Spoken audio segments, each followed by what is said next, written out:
Coming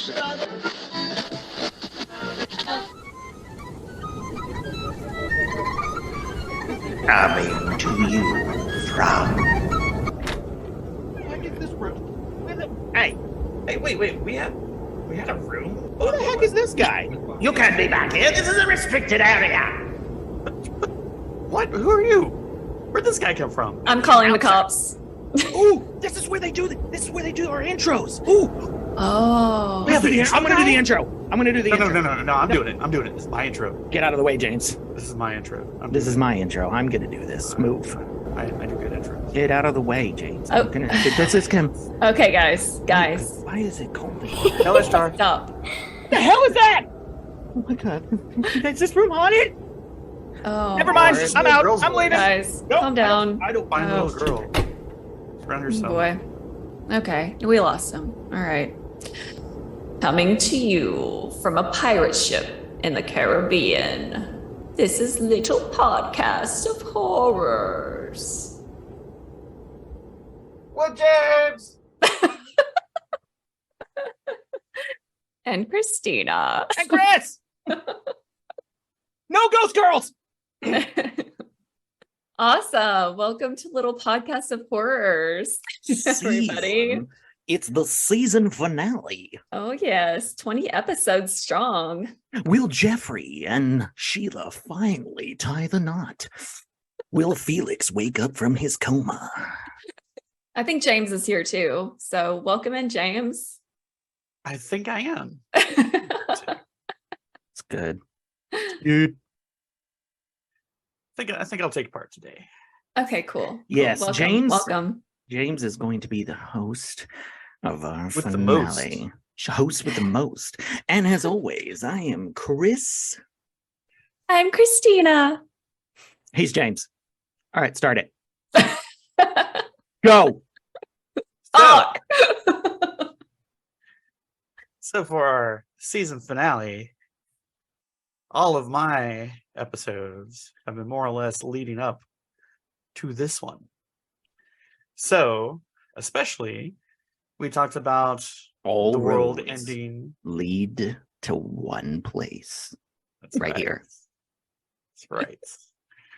So we talked about the world ending in 2012, Which and was that depressing. segued into the Philadelphia experiments, Which was also depressing. Those poor sailors. who are probably shadow people. Damn shadow. So, especially in that last episode, I was talking about dropping some hints that there were other topics that I could go on about in a future episode. This is that future episode. You're here, guys. This is it. It's what we've been waiting for. So this is going to tie everything together and also make it more confusing. And also just buckle in because this is going to be a ride. So. Click. It's gonna be.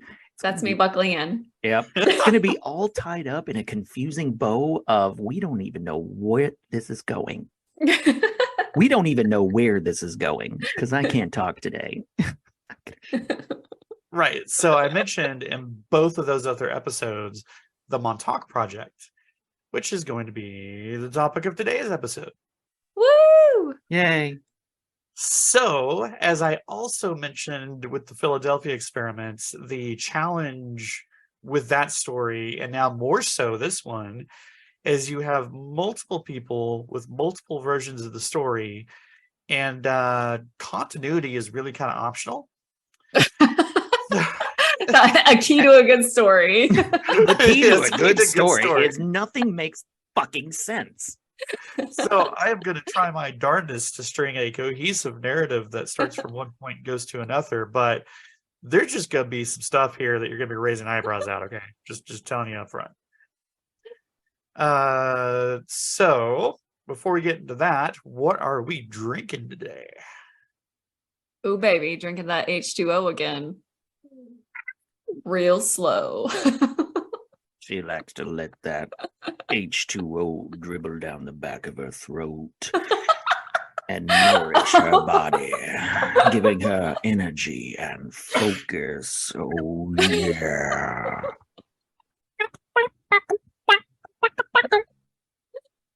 Sexy. What are you Well- guys drinking? I am drinking a again from Martin House. It's a special release called Acheron. It is a whiskey barrel aged stout. So they took Ooh. like 6 different types of what you call them of malts, 6 different kinds of malts, Mhm. aged them in some whiskey barrels, and this magic came out. Yum. That's what they said when I was born. You were aged in whiskey barrels before you were born. No, they just said, and then magic came out. Ta-da! Yum. Yeah, most Whiskey barrels. most babies It cry. explains so much. Most babies cry when they come out. I just go, ta-da! Magic. That's about right. That checks out. I am drinking Bullet bourbon mixed with Coca-Cola. Because I'm a sugar fiend, and I mean, this is my first drink today, and I bought this Friday. I didn't drink yesterday. Oh. Yeah, I like Bullet. You know, it's a weird thing too. I don't Well, know. you're gonna need some Bullet for Oh, this. Yeah. You know, it's weird too. When I've had way too much to drink, I start cleaning. So Saturday morning, you know, we woke up and Katie's like, "Did you clean the house while everybody was asleep?" Yes. When did you come to bed? 4 a.m. Wow. She's like, kinda like here, drunken have some more boxing. drinks. But she came. Kind of like She drunken boxing, except it's drunken cleaning. yes, drunk cleaning. She woke You're the up. I drunken mean, butler master. I know, right? It's like the living room was pristine. I had every dish clean. Like when he's plastered, he just puts on a tux and takes on an English accent. That's fine. I don't even need to drink to do that. I'll just be like, hello there. Yes, Master James, would you like a nice cup of tea? Would you like some brandy? Anyway, today we're going to be talking about really weird fucking things. Take it away, my good friend. Yeah, so the Montauk Project. Okay, so unlike the Philadelphia experiments, There will not be sailors merged into the walls with the story. well, no promises. But What? unlike the Montauk Project, the Philadelphia experiment is a well-known story, at least among people who are into spooky crap. Mhm. The Montauk Project is a lesser-known story, so this will be a fun one to explore. It's not as famous as the Philadelphia experiment. And I'm pulling from what's interesting is Stranger Things. I'll get to that. Oh, okay, sorry. So I'm pulling from 2 sources today. One is an article by All That's Interesting, entitled "Inside the Montauk Project: The U.S. Military's Alleged Mind Control Program" by Marco Margaritov, whose name I still can't pronounce. And yes, it is the same source I mentioned in the Philadelphia experiment because it covers both. But the main source I'm pulling from is actually a book entitled "The Montauk Project: Experiments in Time" by Preston B. Nichols, who we'll be talking about a lot today. So given the breadth of this topic, I didn't want to just hit a couple of articles out there and regurgitate them. So I read the whole damn book. So we're going to be talking straight from the source on this one. So you didn't want to regurgitate books. Got it. Just go. Right, because that's where that went.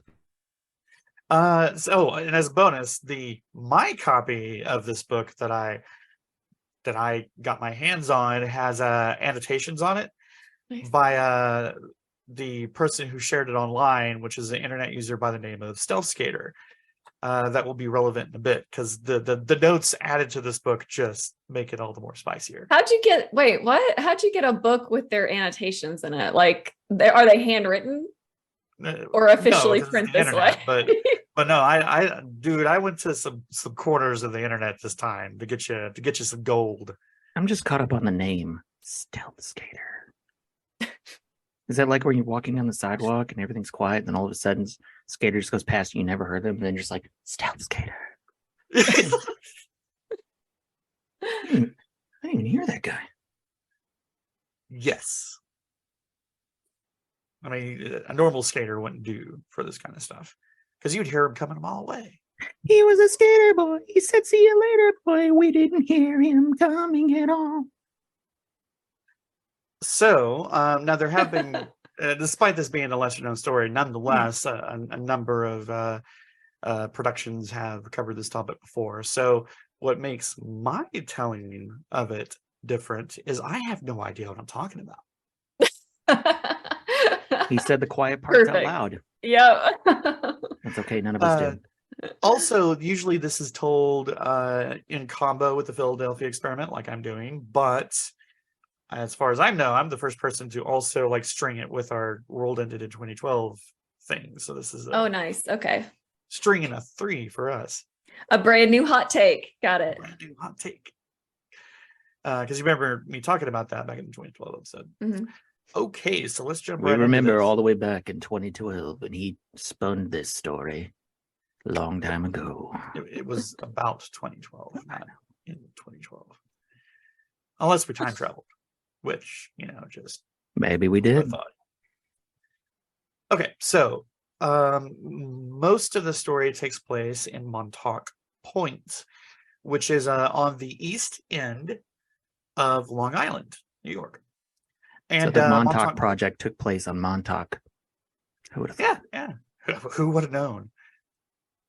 So this Montauk Point is known for its landmark lighthouse.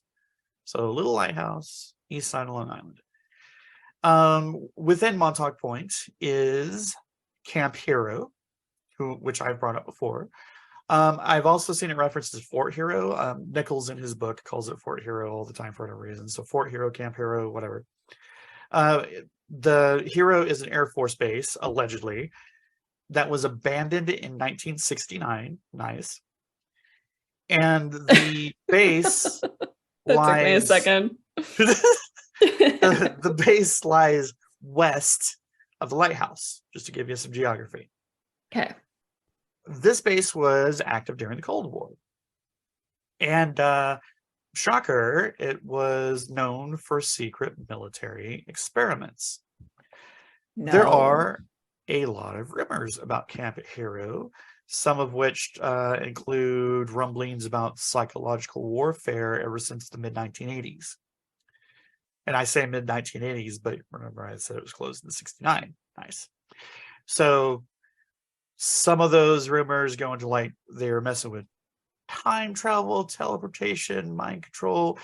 Some say they staged the Apollo moon landing there. Oh, okay. And as Chris alluded to earlier, this story actually directly inspired the Netflix show Stranger Things. In fact, the showrunners originally wanted to title the show Montauk, and it just led into some legal issues and didn't happen. So all these rumors going on about this place on Long Island, it doesn't help, naturally, that the CIA has actually performed secret unethical experiments. Like they've been published, revealed, we know about them. So I mean, par for the course. What? They have kind of a reputation. The government doing unethical things. Who'd have thunk it? Who would have known? Who would have known? It's not so much that I'm angry about it. It's just I'm disappointed. Damn. So we thought more of you, government. That stung him. I got him right there. Right there in the heart. Yep. Because the government does have daddy issues, so. Boy, it does. Uncle Sam has some daddy issues. That dad's not Britain, by the way. Anyway, our main character that all this is going to be revolving around is Preston B. Nichols, author of said book. So, well, I'm going to say right up front, two things. Trigger warning: there are going to be a couple times I bring up some abuse, but I'm not going to go into details. I'm just going to mention that it happened. So, because there's no fun going into that. But just a put that up front before we go into the story. It'll be brief. But anyway, also Preston B. Nichols, not to get your hopes up, the guy's kind of a dick. I'm just going to give you that spoiler right off the front. Listen, guy, before you're all like, yeah, he's kind of a dick. Okay? Just putting it right out there. Nonetheless, he is our main best source of information thanks to this book he wrote. He's our best dick source. Wait, no, never mind. Scratch that. That didn't sound right. Okay, so Nichols was an electrical engineer and an inventor, and his specialty as an electrical engineer was electromagnetic phenomena, which you probably remember us talking about before. EMP. Sure. And just to give you a little foreshadowing, we have talked about this guy before, not by name. So it should dawn on you when we hit the details, like, that guy. Okay. So our electrical engineer, foreshadowing, yes. Not to be confused. So our electrical engineer here, his story begins after he obtains a grant to study mental telepathy. Like you do. Like you do. His intention when he got this grant was actually to do a bunch of experiments and stuff to disprove it. So he's going into this as a skeptic, wanting to just put it into it. But he ended up accidentally proving it despite himself. So do we have a year for when he got this grant? Not for when he got the grant. Okay. There's going to be a lot of years in which things happen, so just take notes. Okay. So during these little experiments he's doing into mental telepathy, he discovered that telepathic communication, and this is quoting him, operated on principles strikingly similar to that of radio waves. Because of that, he would name this the telepathic wave and refer to it as a whole new brand of electromagnetic function. Cool. That's interesting. Yeah. So Nichols starts working with a group of psychics. And this is where the story kicks off. He starts to realize that all of these psychics find that their minds are jammed at the same hour every day. Is it raspberry? Only one man would dare use raspberry. Lone Star. God. Yes. So what time of day is this? I don't know if he actually specified the time, but it was the same hour every day. So Nichols being go ahead. Oh, good. I was gonna say, was it during the day? I've heard like sunlight obstructs that wave or whatever. Really? For like the psychic wave, whatever we're calling it. I forgot. But yeah, I've heard that. But I'm guessing it was during the day. Or telepathic wave. See, I would almost think moon, because I think about how the moon affects is the reason the moon's gravitational forces affect our oceans, which is when we have waves. I would almost think more at night, like full moon, like that. They think the belief that has a profound effect on us. Yeah, but nighttime's when all the spooky stuff happens. Exactly. So why not psychics being more powerful at night? So yeah, that makes a good point. Never mind. By the way, I don't want to gloss over. I don't want to gloss over too quickly that Nichols referred to telepathic communication being akin to radio wave, because a wave, and of course our listeners can't see him on camera doing a sign graphic. But he's taking his finger and he's going up and down. He's mimicking like a wave. Like a wave. Like a wave. But what else? What else do we represent in waves that we've talked about exhaustively? Vibrations. Oh, right. We gotta vibrate. We gotta vibrate responsibly. Vibrate responsibly. Anywho, his psychics get mind jammed at the same hour every day. So Nichols, engineer that he was, busted out his radio equipment to try to correlate what could be coming over the airwaves that might be causing the telepathic jamming. And this is what opens a whole can of beans. Now, I am going to skip over a whole lot of details here because if you read the book, he spends quite a bit of time on this topic. And as any engineer would do, he goes into very like high level, scientific engineering kind of details that are way over my head. Details. We got to dumb it down here. Okay. Yeah. I want to be able to follow this story. But what I respect about this is that this is the book. He's showing his science in the book, like numbers, figures, the whole 9 yards. Like he is not. This guy was not lazy in his writing. So he writes like an engineer. We don't want this episode to be like our Interstellar. Did you ever see that movie, Interstellar? I watched that again recently. Well, it's more like you'd have to be have to have like a degree in radio wave frequencies to understand that part of the book. Yeah. Not an electrical engineer. This is gonna like fly over your head. Well, it's like whenever I watch Interstellar, I have to rewatch certain scenes multiple times to even come close to grasping what the hell they're talking about. But I'm also dumb.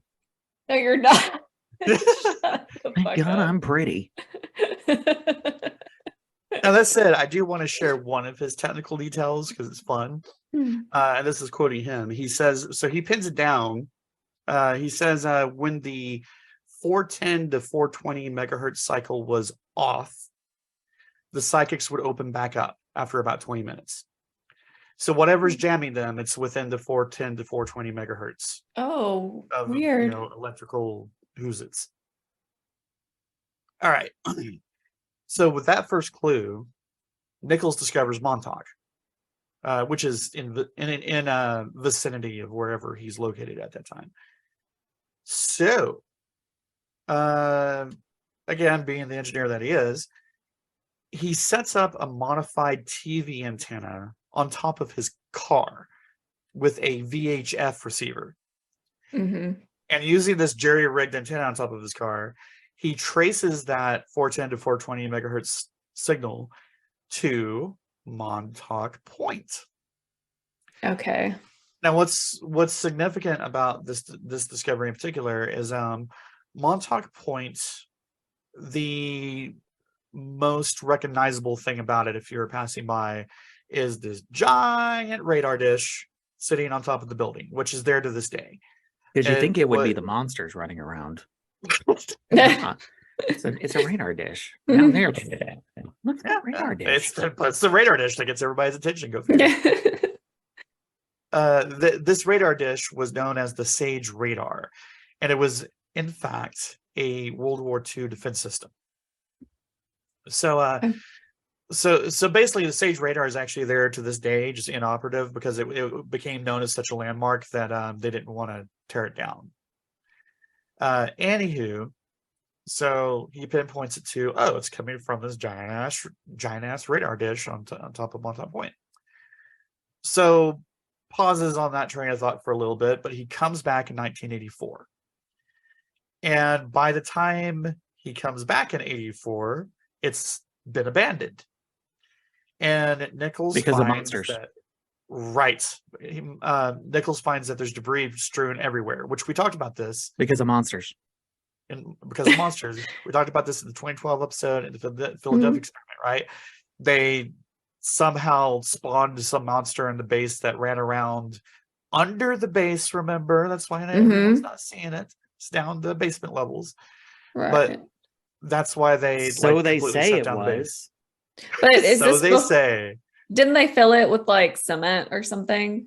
Yes. So is this is why you I was about to say they filled it all with the tunnels with cement, correct?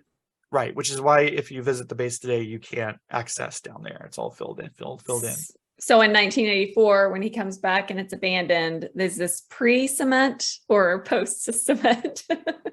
I would assume that they didn't waste any time cementing the monster down there.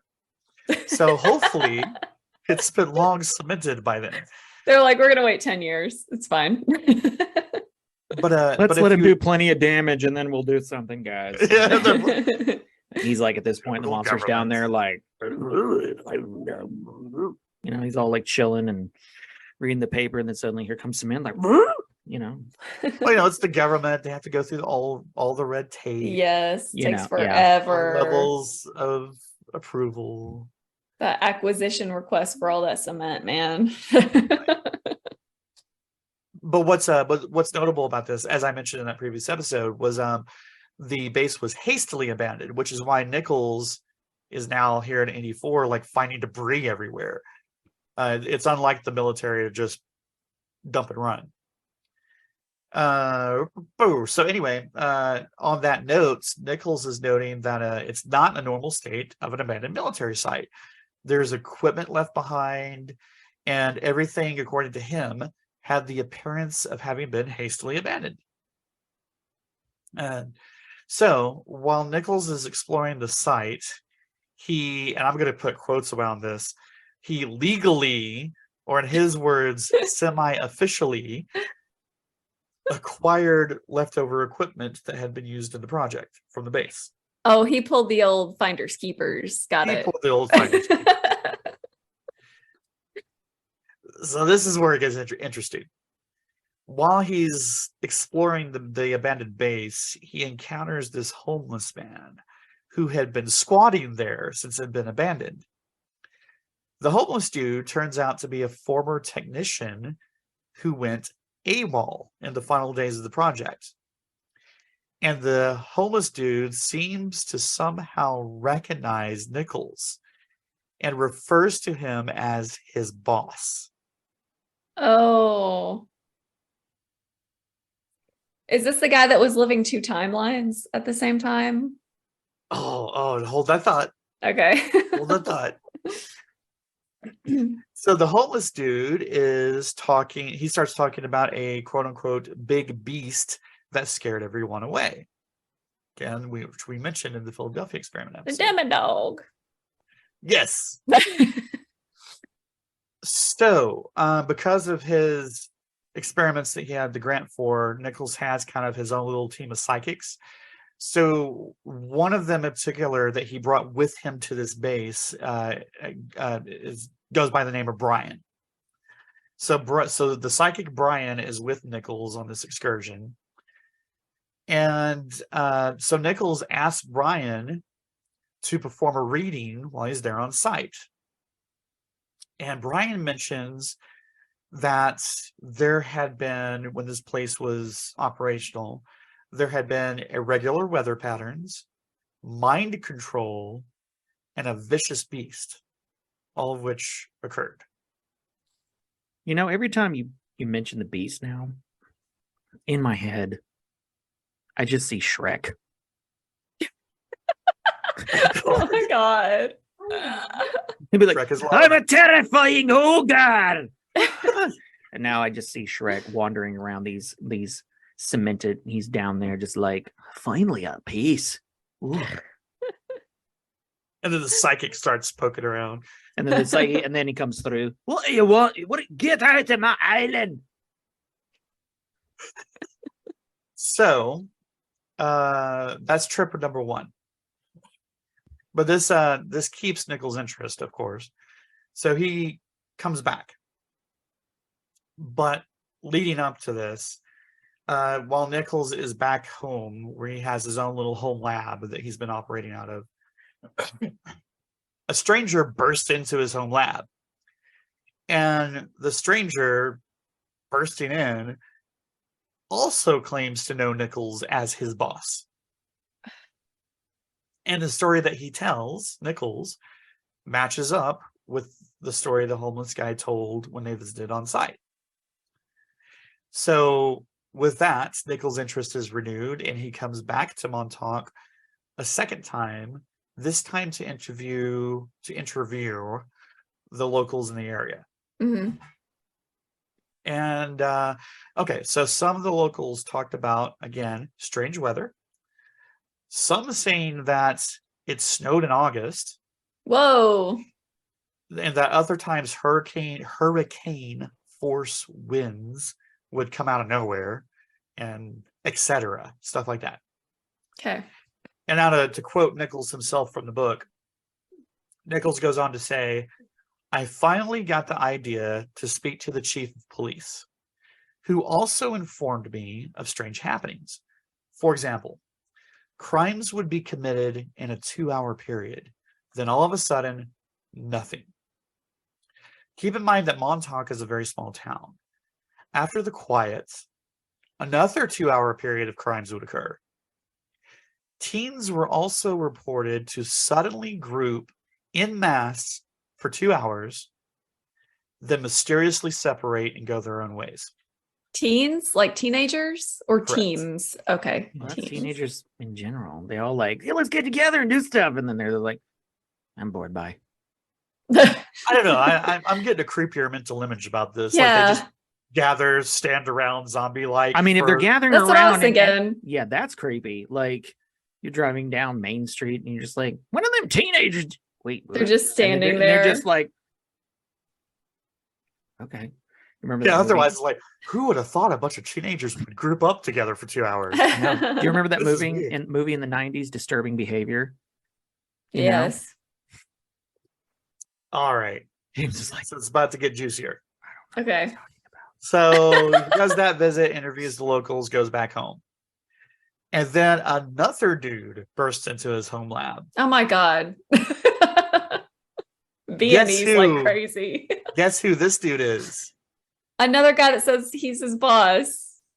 Duncan Cameron, I who, really if thought you The time recall, traveler? was one of our 2 time-traveling sailors Okay. from the Philadelphia experiment. I really thought he was about to say Duncan MacLeod of the Clan MacLeod. I don't know why. There can only be one. But that would have been my second guess. So the time- Highlanders showed up in his lab. That can be only one. So you remember the Cameron brothers were 2 Yeah. sailors. So Philadelphia, the what was the name of that ship? The Eldridge. The Eldridge vanishes from Philadelphia harbor for a while. And then the soldiers come back aboard the ship and crazy things happen. But the 2 sailors, the Cameron brothers, were the exception. They fall out of time and appear in the future. So hold that thought. We're going to return to that again.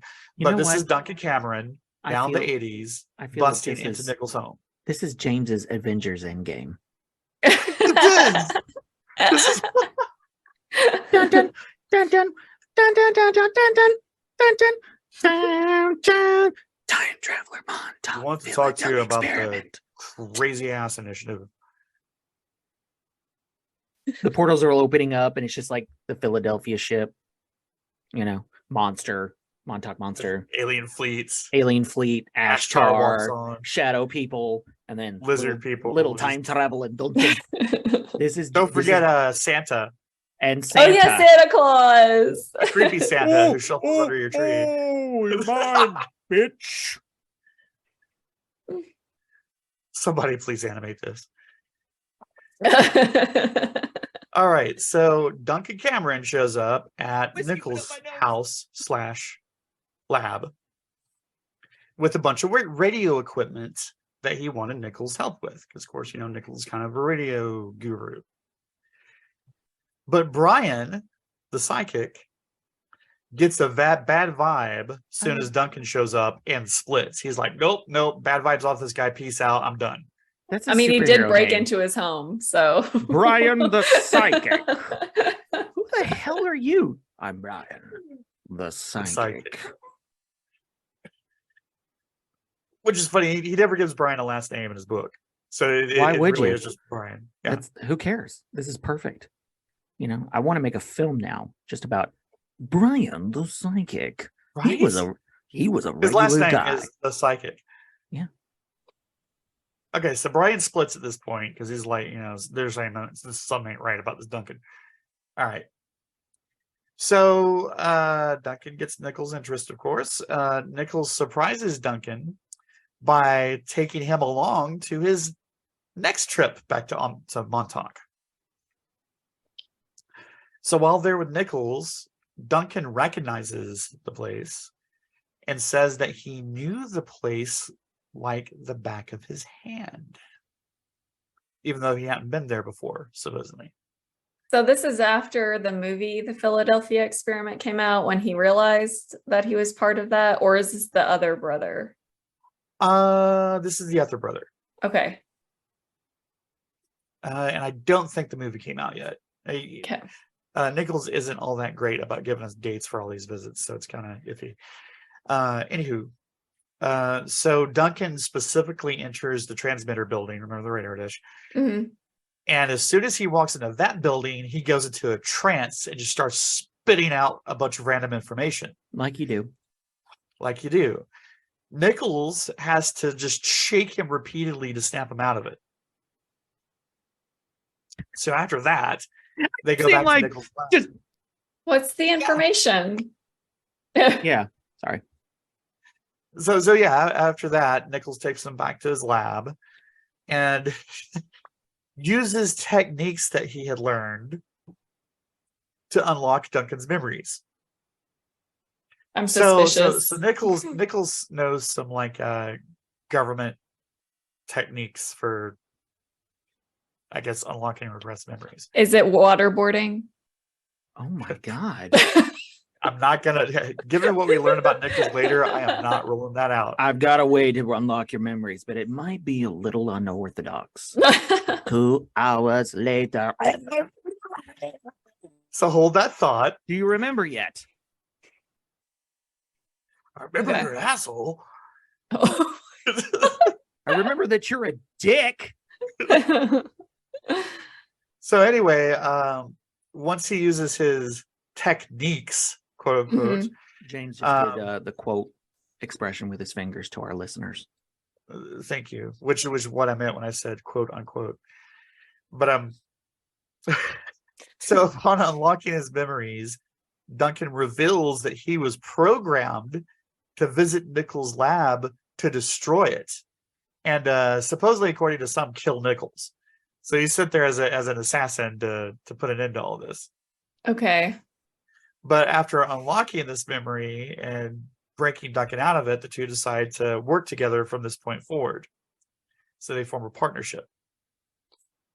And this is the point that Duncan remembers that he had previously been aboard the Eldridge during the Philadelphia experiment in 43.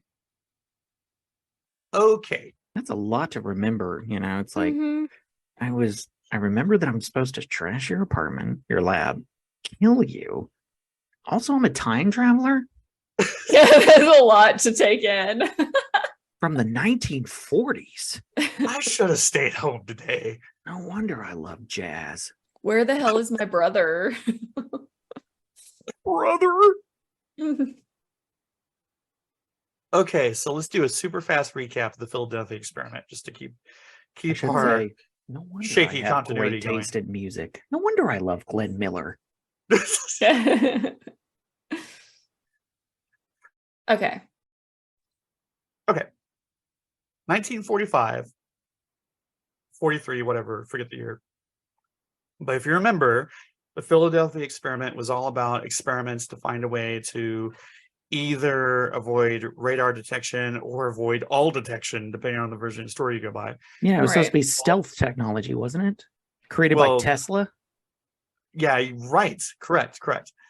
So of all Tesla and Einstein's unpublished theories, which we'll go Yeah. into a little bit later, evolved at Eldridge. It was stationed in the Philadelphia shipyard. It turned invisible, time traveled through a hyperspace bubble. Remember that detail. 10 minutes backwards to Norfolk, Virginia, which was 200 miles away. Mhm. And then remember all the stuff that happened to the crew, the merging into the walls, How could the we bulkhead, forget? the vanishing, the being on fire for however many days and turning inside out, all that fun stuff. That Right. freaked that That was the that worst. freaked me out more than even the guys merged into the wall. Yeah. Yes, Because I remember. imagine you would die pretty quickly, but you're just burning for days. Like that's ugh. So glad we remember that. Okay, so a name you may remember from the Philadelphia experiment would be Al Bielek. Bielek? I'm going to go Bielek. Who we would find out, was actually Edward Cameron, Duncan's brother, the other time traveling sailor. So this is the point we pick up on the rest of Belix / Cameron's story. Now, okay, so you remember that according to Belix, he saw the 84 movie, The Philadelphia Experiment. That unlocks his memories. He comes forward saying he was Edward Cameron, so on and so on. All right. And he realizes that his memories have been wiped via CIA MK Ultra techniques. All right, so his memories are restored. And you remember the crazy age math we couldn't figure out. Right. He and his brother Duncan were in their 20s when they were aboard the Eldridge. While the Eldridge was time traveling through that hyperspace bubble, the two of them, and only the two of them, are thrown forward to Camp Hero, the Montauk Project, August 12th, 1983. Well, that's because they jumped over the side of the ship, I thought. According to you said in the movie they did that. It's in the movie, but after we talked, I feel like I found something that supported that, like later on about this. So I actually listened to the episode yesterday. So this is fresh on my memory. But yeah, you were talking about, you saw in the movie that they jumped off the side of the ship while it was time traveling, which I didn't say at the time, but like, that seems risky. I know. You're in a hyperspace bubble and your instinct is let's jump off the ship. Yeah, that's pretty well. wild. I mean, actually, it's not if you think about it, because like if things are going wrong with the ship, I do believe there's this instinct to abandon ship. Perhaps in the panic of the moment, your logic says, well, maybe we jump over the ship, we'll land back where we're supposed to be, you know? I don't know. Like you're trying to distance yourself from your present predicament. So I would could see some kind of logic to it. I guess especially if they're seeing people merging into walls with it, they're like, oh, shit, I gotta get out. Oh my God, Tom just merged into that wall. I don't know what the hell's happening, but I'm jumping over. I'll be jumping. So the worst that could happen is we die, which is probably Pete's on fire, probably, and he's not, and the flame is not dying out. You know what? I don't want to stay here. I'm going to take my chances of jumping over the side and seeing what happens. What office ride? One off this roller coaster from hell. So our two 20-something sailors from 1943 land in 1983 and join the Montauk Project. I just love that. Hey, we're from the past. Can we join your fun club of monsters and weird ass experiments? Sure, buddy. Natural fit. Hey, Cameron brothers. Yes. Like, what else are you gonna do? So I don't have a job. So let's see. All right. So now we're going to tell that story from the side of the Montauk Project, which is going to at least fill in some blanks that we had last time. Okay, so the Montauk Project was actually directly derived from the Philadelphia Experiment. In fact, this is kind of a Philadelphia Experiment Part 2 for all intents and purposes. Okay. Because it's continuing, the whole purpose of the Montauk Project is to continue the electromagnetic research that began with the Philadelphia Experiment. It's been a couple of decades, time to pick up the ball. So here's some new information that might help explain the weird age math we were confused about last time. Not gonna say completely, but at least help explain it. Yeah. So forget Duncan for a bit. Duncan has a more direct path. We're talking about Cameron. I forgot about him. Sorry. So we're talking solely about the brother Al Belix / Edward Cameron.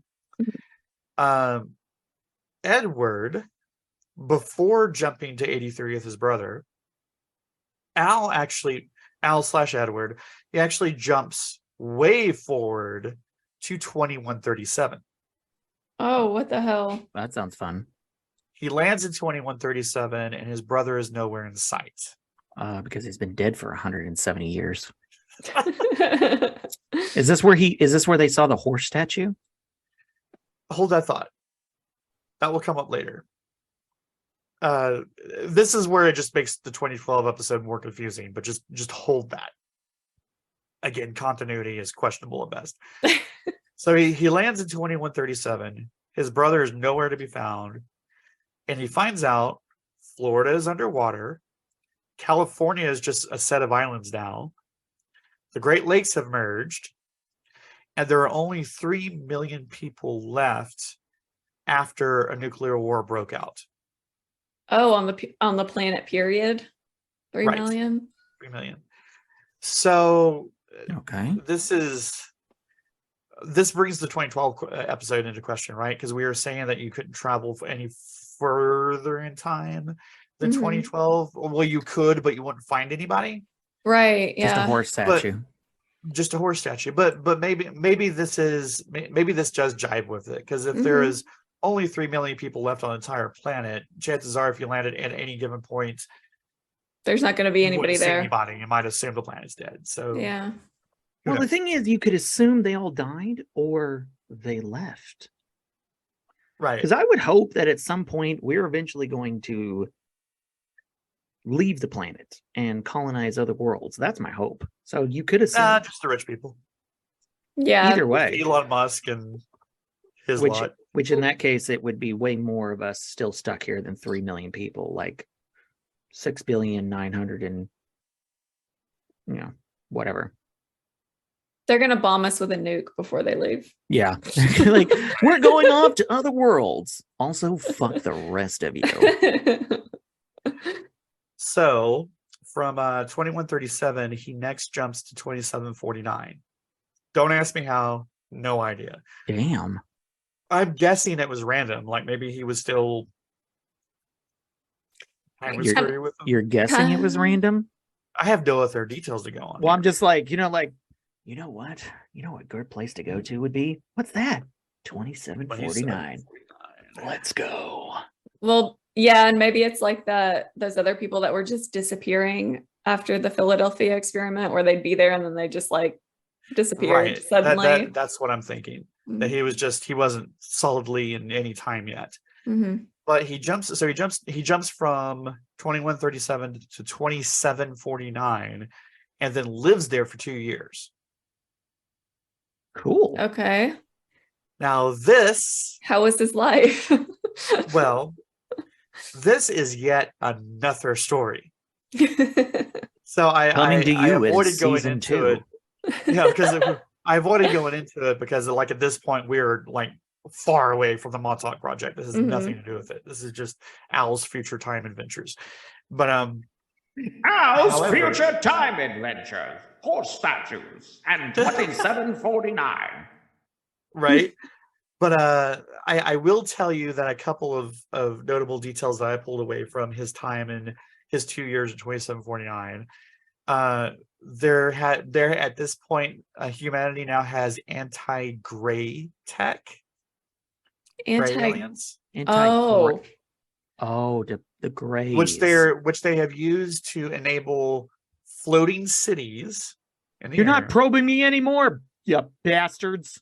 Right. So the anti-gray tech enables them to build floating cities that are run entirely by AI. That would be cool. But anyway, there is an entire story that branches off from this. That's Al's Future Adventures. And if you're interested in that, I would highly recommend going to the Y-Files on YouTube. They do an episode that goes a lot into the stuff that I'm not going into. So like they did an excellent episode on it. Like go watch that.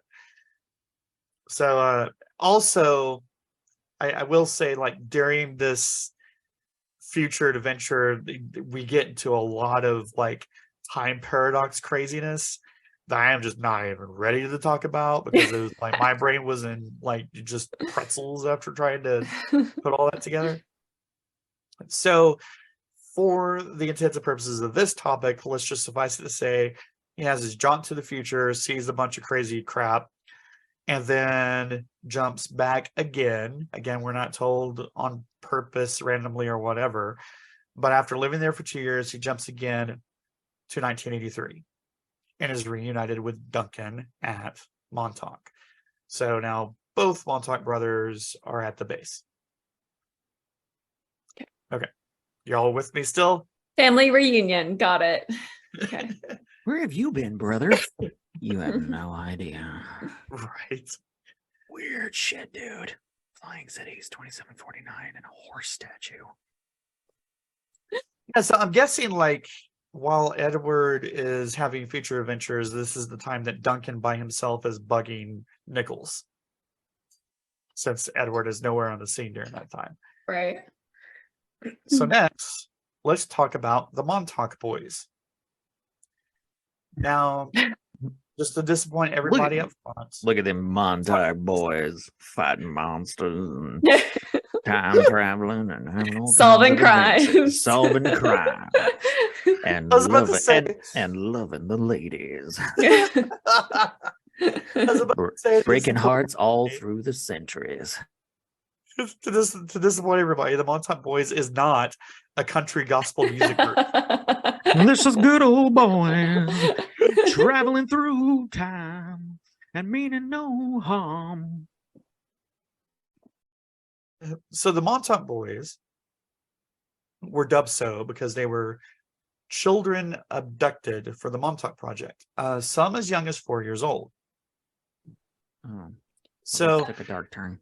Abducted from the Montauk Project or for or the for- Montauk? abducted So- for Okay. Were they yeah. were these kids like, were they orphans? Or they like just kids from like who had families? They were just the former. So they're basically well, both.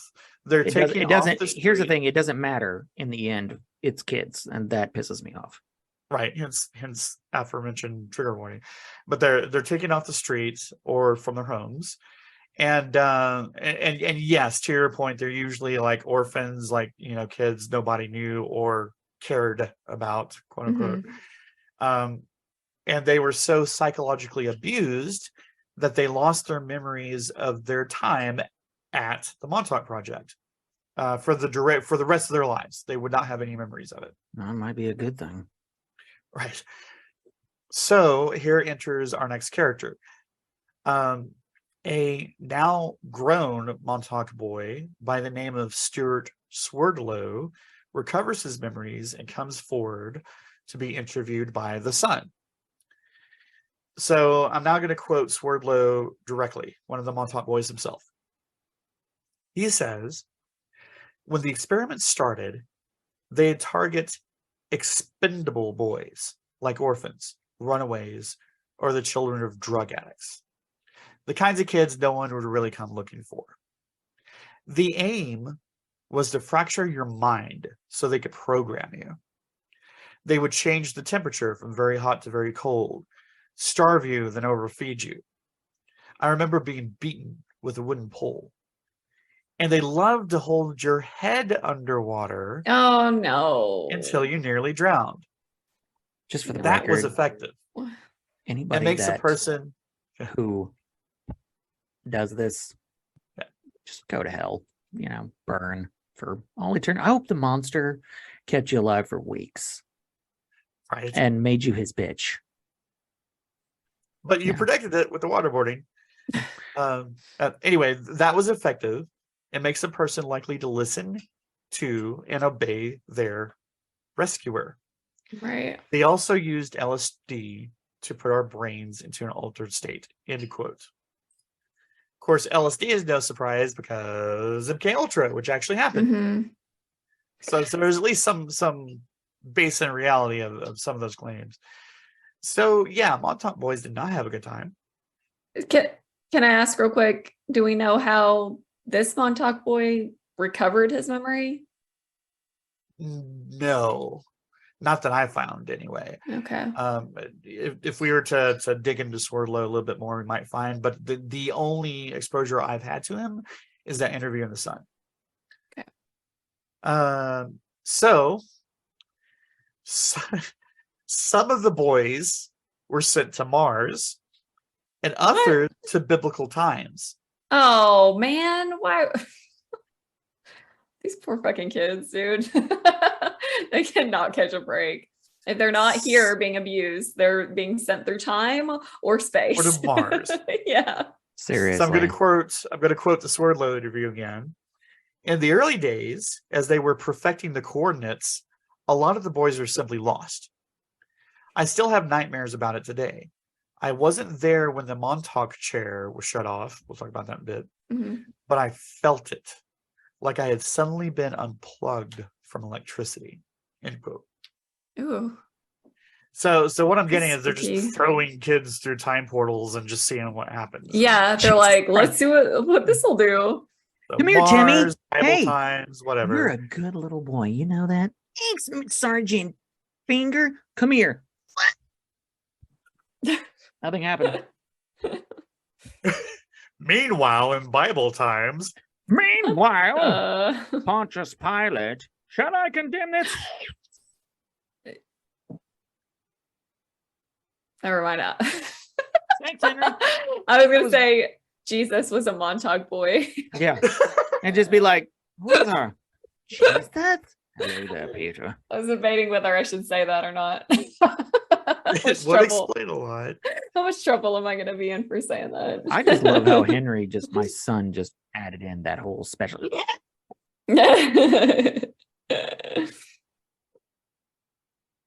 Okay, so let's so moving on. Let's talk about the events leading up to Nichols writing his book. Mhm. So we get caught up to kind of semi-modern time. Okay, so according to Nichols' book, he shares everything he's found to this point with a big name politician. This is where the side notes come in.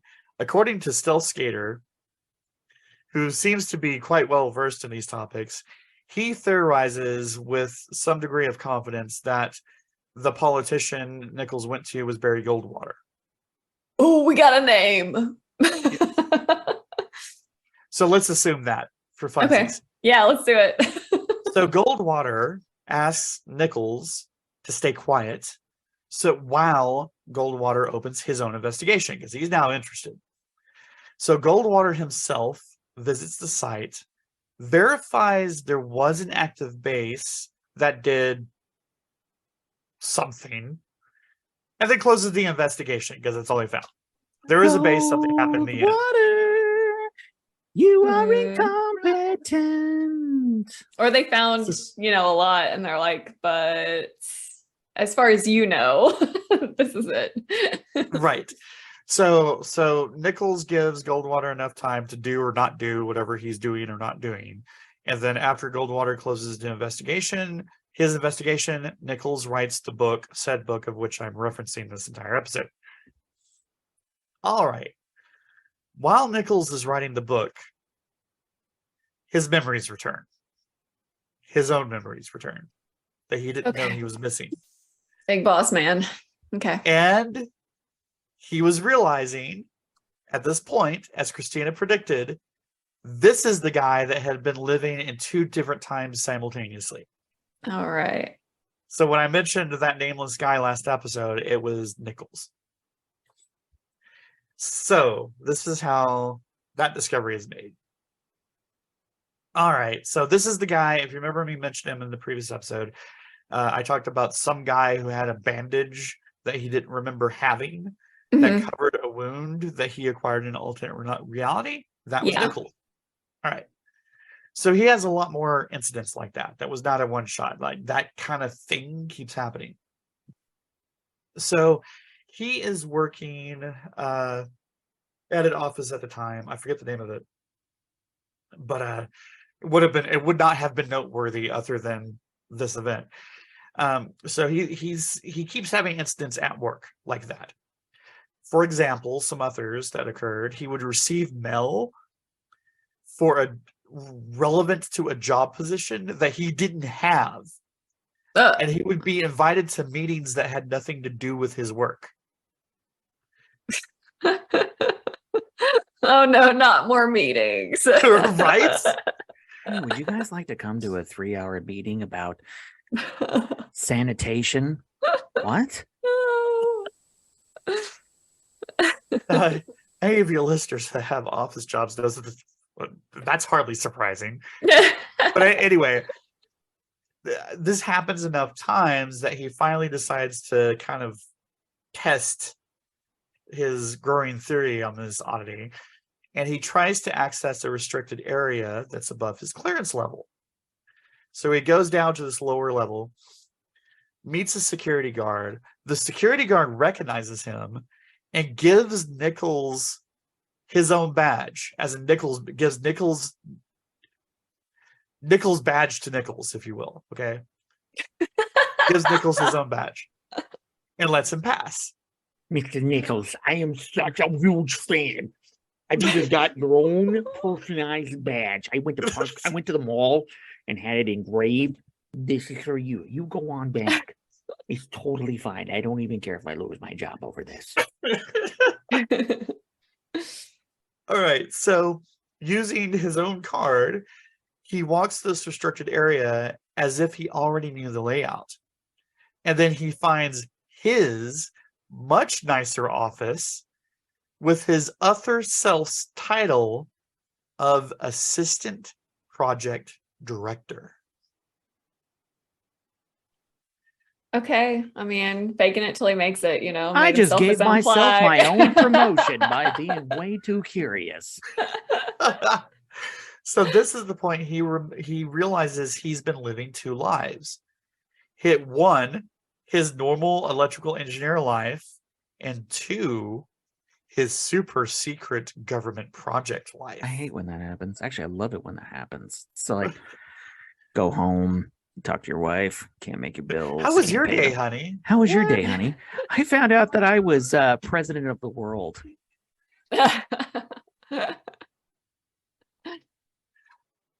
So he later recovers more memories in 1990 while constructing a Delta T antenna on the roof of his lab. Like I'm you not do. gonna. This guy likes sticking antennas on the roof of things. I was gonna say I'm not gonna pretend to understand what an antenna T means, but Yeah, okay. So he goes into great lengths to define what exactly a Delta T antenna is in fantastic electrical engineer terms that are way over my head. We're just not going to go there. Okay. I just see him like wherever Billings in, like, like it all just comes back to him while he's just like hammering. You know, he's just like putting in a screw. Just like the solution to everything is to stick an antenna on the roof of something. Exactly. Maybe we should all adopt that. I'm gonna need an electrical engineer to read this and actually tell us if it means what he says it means, because he could literally be given a just gibberish and we're like, oh yeah, he's so I mean, smart. I could probably supply an engineer for us. I married into a genius level family. So several engineers in my wife's family. Send him the book. Okay, so now that he knows he's been living two lives and two timelines simultaneously, he realizes that in the other, I'm going to say timeline / existence / dimension / whatever, he worked on the Montauk project as a technical director. That was his other life. Which is why all these people have been calling him boss. Oh man. You know, if something's important enough, you make the time. And if you can't make the time, he literally makes the time. Then you create time travel and bring back the time. We have all been doing this way wrong. We need to take a page from Nichols' book, which is thankfully published. This is the real guru of productivity. If you really cared about that project, you would invent time travel and live between two alternate timelines. Come on, judging you, just so you know. So after he publishes this book, a bunch of other people come forward claiming knowledge of the project.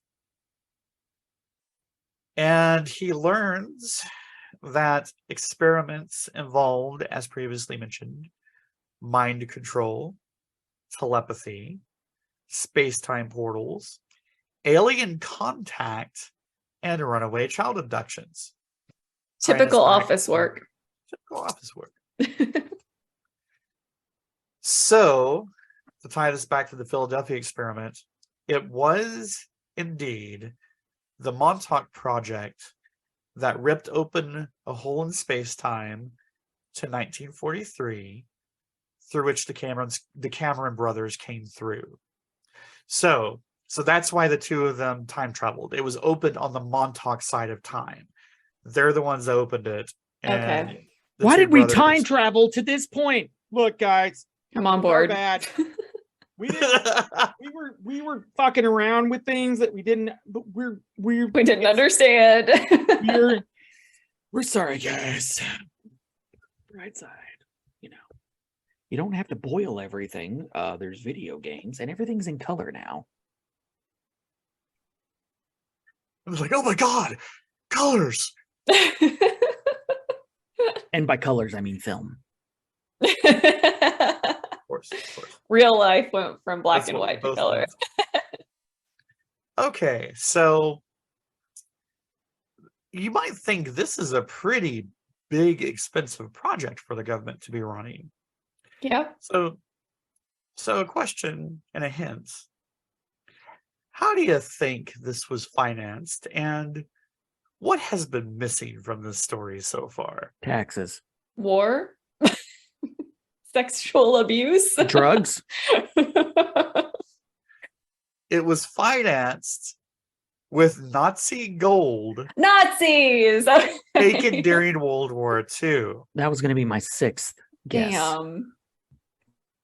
We just danced around it. You're talking. I know. That's So I all know around this it. story about the undiscovered treasure of Nazis. There was this old story about this gold that, of course, they had accumulated by stealing it from the Jewish community and acclimated it. And the story goes that they had kept, I mean, untold amounts of gold that they Mhm. had taken, and the gold had disappeared after the Allies invaded Berlin.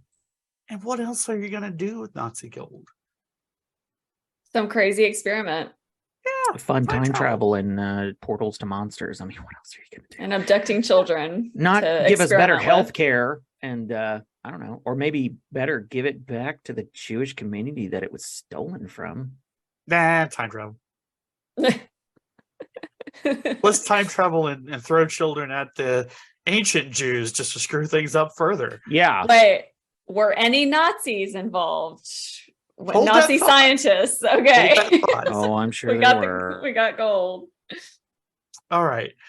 So let's pause momentarily from the continuity and just talk about the mind control experiments specifically. So the book refers to, quote unquote, electronic mind surveillance and the control of distinct populations. Distinct. Oh. Uh-oh. So I'm about to get angry again, aren't I? no, actually, I don't know what he meant about distinct. Okay. 'Cause I think by distinct he meant like if there's like a large populace of people, you could instead of like having to broadly control all of them at once, you could aim it toward 20 people within that larger group. Okay. I think that's what he meant by distinct, not Okay. not the other many American ways we might use that Other word. insidious ways. Yeah. Okay, so let's go back. The Sage radar becomes prominent again here. All right, so the Sage radar, previously used for World War II purposes in the 60s, now in the 80s is being used to provide the power needed to run at 425 to 450 megahertz, which is the window frequencies for accessing human consciousness. For our listeners, he did the quotations with his fingers again. Yes, thank you. I'm just looking out for our listeners. Somebody has to. Yeah, somebody has to because I'm not. Sorry, guys. So 410 to 420 was like the block, but then so we're at 425 to 450, which is what? Accessing What'd you human say? consciousness. Actually, okay, got it. Very specific frequencies here. So I guess under that you're just jamming them, but like these higher frequencies, you can now access them. Okay. That's my layman's guess, not being an electrical radio wave engineer guru. Okay, so the experiment involves a chair in a shielded room, the aforementioned Montauk chair. The transmitter associated with the stage radar is pointed toward the building housing the room with the chair. So you would see, so remember me talking about the Philadelphia experiment, you sit in the chair, you get mind powers. Right. With So the it's radar from is the aimed at you. Aim the Okay. dish at the chair, boom, you have mind powers. Okay, so there's a problem though. Sit in the Prolonged chair. Mind powers. Prolonged exposure, however, causes problems, as Duncan learns the hard way. Duncan is rendered brain dead from sitting in the chair too long. Wait, wait. So it's kind But of like when? Because Duncan's one of the ones that went to Preston, right? so this is kind of like when I like go to the bathroom Confused. and I start playing with TikTok and 2 hours go by and I can't feel my legs anymore. But instead of my legs, it would be my brain, right? Kind of like that. Yeah, and you're thinking too narrow-minded to think that brain dead is that much of a problem. Your face is narrow-minded. Because Duncan remained alive and continued to function after going brain dead via sheer force That's not how brain dead works. of his psychic aptitude alone. Oh, By the okay. way, he's psychic. Wow. Duncan's psychic. Don't ask. I don't know. This is just kind of mentioned as a passing comment. He's brain dead, but his brain's so powerful and psychic Yes. that he's not. He's not brain dead. It's just Yes. one part of his brain that's dead. But the other part, No, the whole brain. just The whole brain is dead. lively. No. His whole brain is dead, but his sheer powerful psychic force keeps him functioning anyway. Where's the Keeps psychic- the shell of his body. Where's the That psychic? freaking Is psychic. his psychic force in his appendix? I mean, like, I would imagine the psychic force is here. in Given his what brain. I'm about to talk about in a few minutes, you're going to rethink where his psychic force is coming from. I have a I'm just feeling gonna. I'm going to wish that I had like 3 more bottles of this bullet bourbon. We're going to talk about where that psychic force is coming from. Oh my gosh. Hold on to your seats. Buckle up, kids. All right. So all this work between the chair and the radar pointed at said chair result in them finally figuring out mind control. Albeit imprecise, but mind control nonetheless. So they test this mind control on the local townspeople by changing their moods. Like you do. Fucking dicks, dude. Right? Hey, So rude. we're gonna try this out on that unsuspecting by making them all fucking pissed. Look, they're all sad. It worked. So let's talk a little more about this Montauk chair now. All right.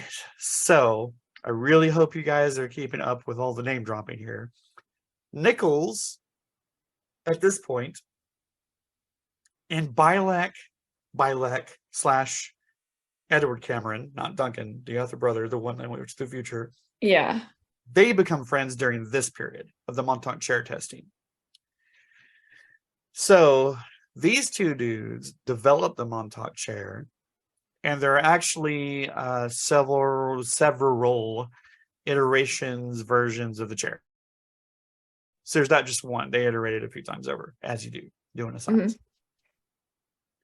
So it has been suggested, quote unquote, from Nichols, that the Syrians, and by that I mean the aliens from Sirius, Oh. helped I'm develop. glad you made that distinction there. Like not Syrians, for, human beings from Syria, not to be mistaken from actual human beings.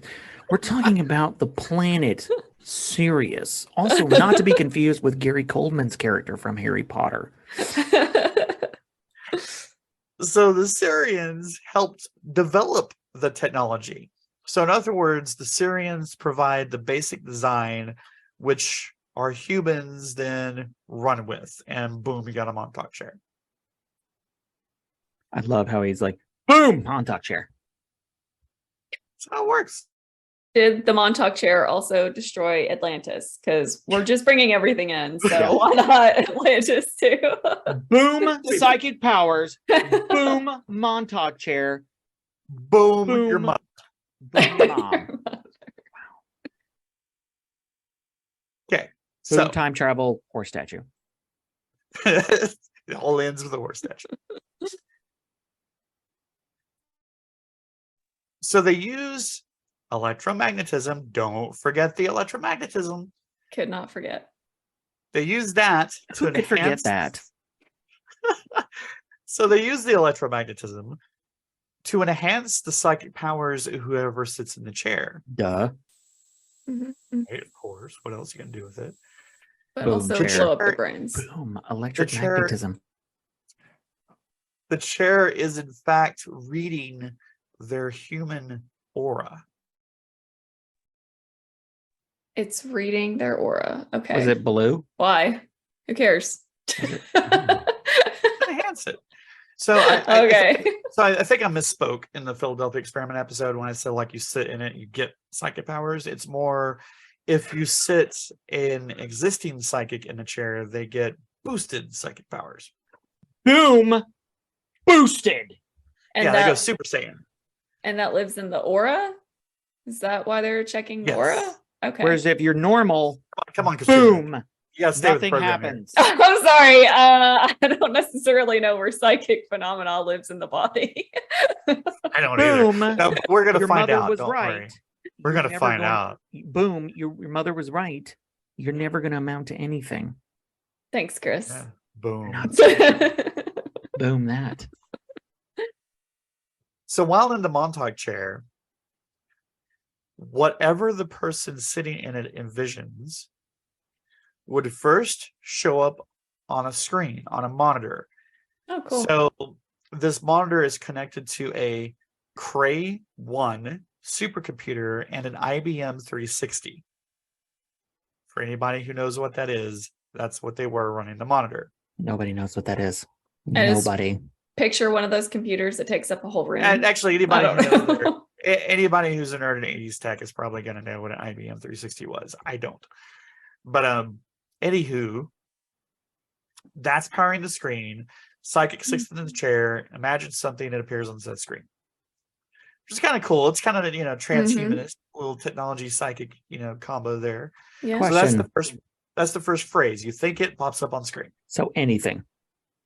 Anything. Yes, Chris, dick pics. I was thinking horsecock, Mario naked riding on the back of the horse with Princess Peach, but she has the head of Vladimir Putin. Didn't want to know that. But anyway, so they advance it further from that first stage. They do some more science to where the person in the chair could physically manifest the object with the supercomputer's help. So I like to think I like to think of this as a psychic 3D printer. Yeah, that's what it sounds like. Oh my God! Why did you put Chris in the seat? There's a horse riding around. No, Is it no. Mario? It's me, I'm Mario. Actually, you don't Princess want to do Peach. that. You really don't want to do that, and you're going to find out why shortly. I mean, So I'm going to quote Nichols Kinda again. It's the monster. Right. So Nichols says in his book, and I quote, "In other words, if he, person sitting in the chair, would hold an object in his hand and or visualize it, it would appear at the given spot." The given spot is somewhere else in the building that they designate. They call it a null point at some points. Mhm. So there's a designated spot in the building where this stuff appears. Sometimes, so that this is, imprecise. Sometimes the thing coming into existence would only be visible but not solid, sort of like a ghost image. Oh, like a hologram. Yes. Sometimes it would actually be solid and it would stay. And then yet other times it would stay until the transmitter was turned off, and then it would fade away out of existence. by the way, Okay. I don't mean to interrupt.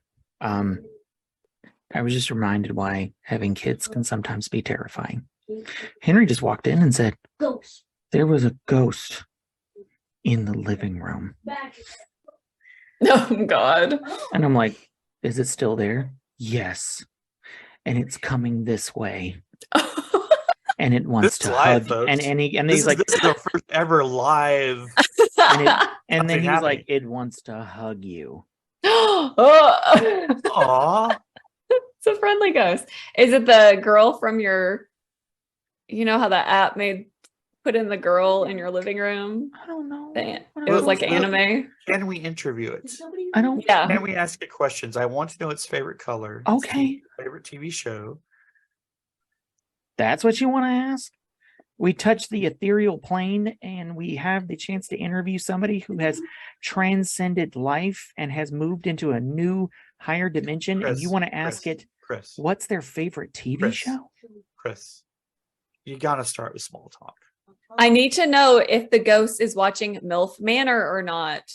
Yes. You know what pisses me off about this guy? My best friend here.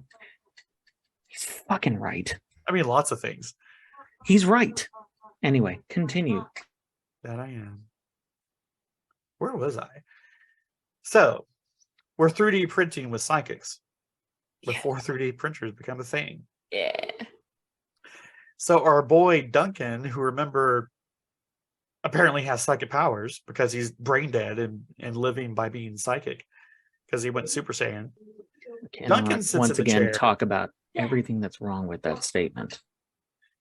So our boy super psychic Duncan sits, time traveling Duncan sits in the chair, and Duncan could materialize whatever he thought of somewhere on the base. So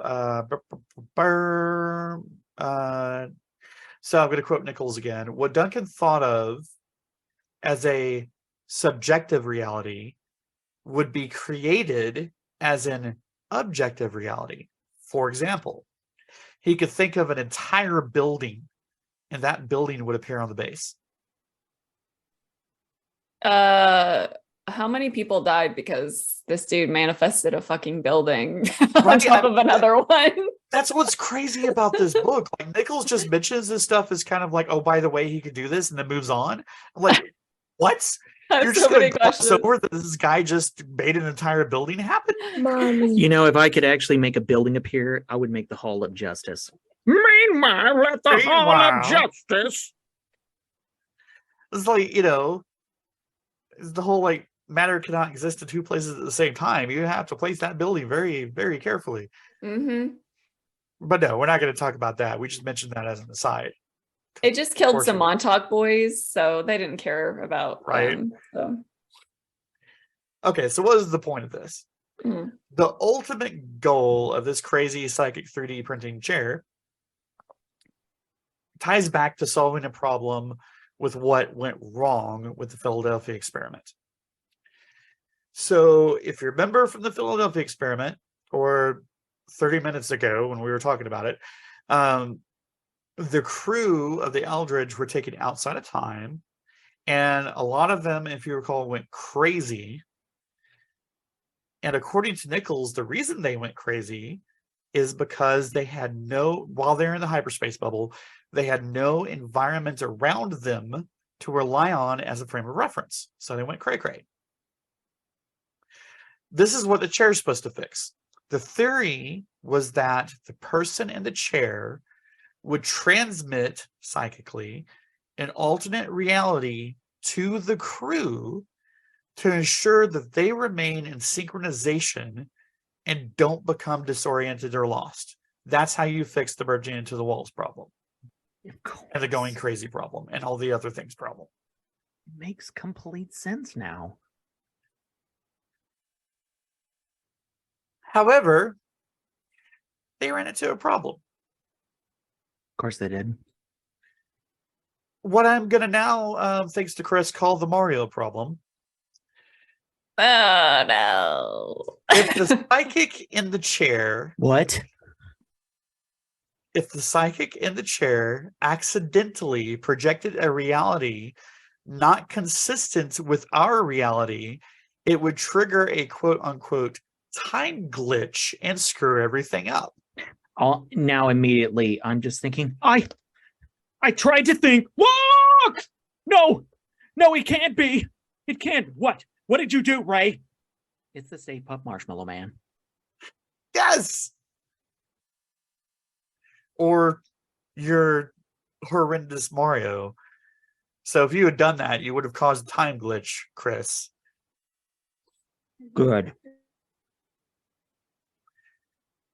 So in fact, time glitches actually do occur every now and then, naturally, but we don't notice them because we are, quote unquote, referenced in our own reality. Now, I actually do believe that because of the previous episodes where we discussed time travel, people claiming to have, for anything they've done, they have not done anything, but somehow walked into a store or went down an alley and suddenly found themselves in a past time period. That's exactly what I have categorized it as a time glitch. Yes. So according to Nichols, deja vu is an example of a time glitch in the fabric of time. We don't get crazy because we're grounded in our reality. For our listeners, hyperspace bubble. To be clear, I do think that may be possibly true. I know we discuss a lot of things on the show, and I would imagine that some of our listeners wonder, what do we believe what we're talking about? Are we just talking about it because it's interesting? To be clear, yes, I do believe time glitches do occur, and they have happened. I like to think of myself as an optimistic skeptic, because I like to think that I think that there are some crazy things that happen, but we have to be careful because maybe the real conspiracy is that there's all these conspiracy theories throwing us off, but underneath it all is some grain of truth. As always, you and I are on the same page. I thought that too. I suspect that might be the case. I've always thought there was, you think of the craziest stories out there, and I've always thought that at the very least there may be a grain of truth in there. Maybe not always to the ridiculous levels that it's relayed to, but I think to do this show properly, I think all of us have an open mind to the idea that many things are possible, despite our tone, despite how we relay the story. The point is that three of us here believe in possibilities. Yeah. And we would not. But I think if you believe everything that's thrown at you, you're going to miss whatever actually happened. We don't reject the possibility. What we do here on the show is to try to objectively look at it, have fun, make jokes, whatever. But I mean, honestly, I'm just drinking beer and having a fun time. I'm drinking bourbon and I'm having a good time. I'm here for. But at the end of the day, I am somebody who believes in. We are people who believe in possibilities. So anyway, continue. So let's talk about the seeing eye. Like the third eye, or are we talking about what's on the dollar bill? Are we going into the Masons? No, it's not quite that cool. Sorry, it's just an experiment name. Oh, okay. You and I should do a future episode on the Masons. Oh, okay. So my pet theory. Well, since you brought it up, I have a pet theory on the Masons. I think that all the conspiracy theories about the Freemasons were created by the Freemasons and are perpetuated by the Freemasons to cover up the reality that they're completely boring. So I think the conspiracy theory is itself a conspiracy. It's what I would do. I mean, yeah, maybe. Mm-hmm. But then again. Okay, anyway, the CNI. Not. So now that we can create stuff out of thin air, the first official experiment kicks off, which they entitle The Seeing Eye. Got a quote from the book again. Per Nichols, the first experiment was called the Seeing Eye. With a lock of a person's hair or other appropriate object in his hand, Duncan could concentrate on the person and be able to see as if he was seeing through their eyes. Ooh, I love it. hearing through their ears, and feeling through their body. He could actually see through other people anywhere on the planet. So like remote viewing, pretty much, Yes. just through a person. Yes. This is kind of like the movie Being John Malkovich, which James has never watched. Maybe Yes, I Christina have. hasn't either. Oh, you have? I Why are haven't you watched assuming it. What I haven't watched. You know what? I assessed this entire moment completely wrong because I was sitting there thinking Christine's probably seen it, but James has it, and it's the reverse. Yeah, well, you know what they say about those of us who assume. Yeah, I know. I was actually about They to say, make a me out of you. you know what? I was about to say, I love the fact that you guys, after 2 decades and a half, you still surprise me. But you know what? Never I mind. still surprise me. Okay, the seeing eye. So the next step, The all-seeing eye. now that we can do the remote view thing, the next step, well, I mean, come on, guess what the next step is going to be? This is government. I refuse. Mind control. Boom. The next step was to see if they could put thoughts in another person's head. Yeah.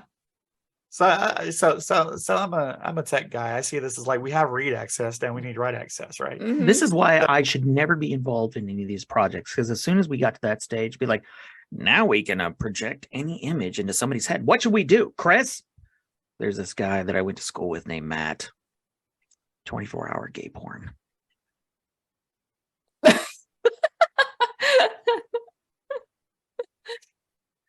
So Duncan would meet somebody, then concentrate on them. 99% of the time, they would get thoughts similar to Duncan's, Oh, that's a really high percentage. right?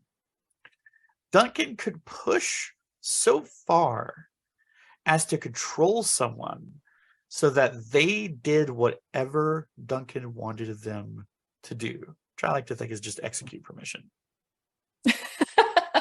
You're such a nerd. This didn't work just on people, but also things. Oh, I was thinking animals. Like you're like, no, inanimate objects. Yes, Okay. they could move objects and even destroy entire rooms. What? Yes. Is that not like telekinetic or something? I don't know. From a That's what it sounds distance? like to me. That's pretty cool. By the way, you guys were kind of dancing around it earlier. You can't just go from 0 to 60 with mind control. You can't just go, I'm going to mind control somebody and then do a mind control.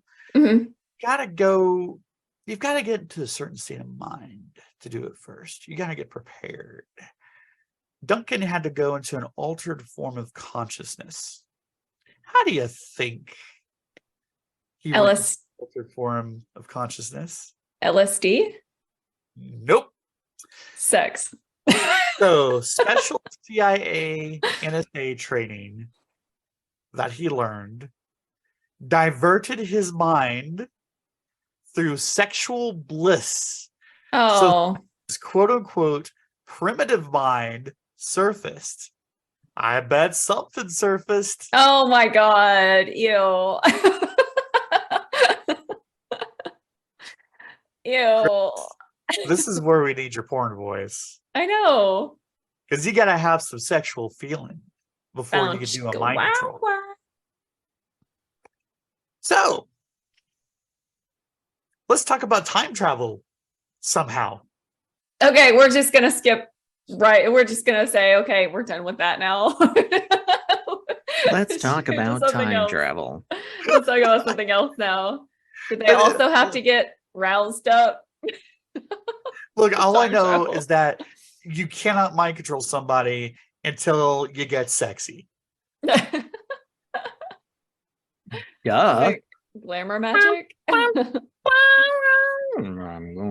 do some mind control.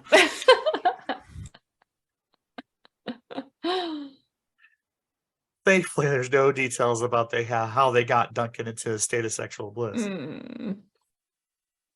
Whew. So time travel. So this experiment that started with the CNI and sexy mind control goes into further permutations that involve bending time. Oh And- shit.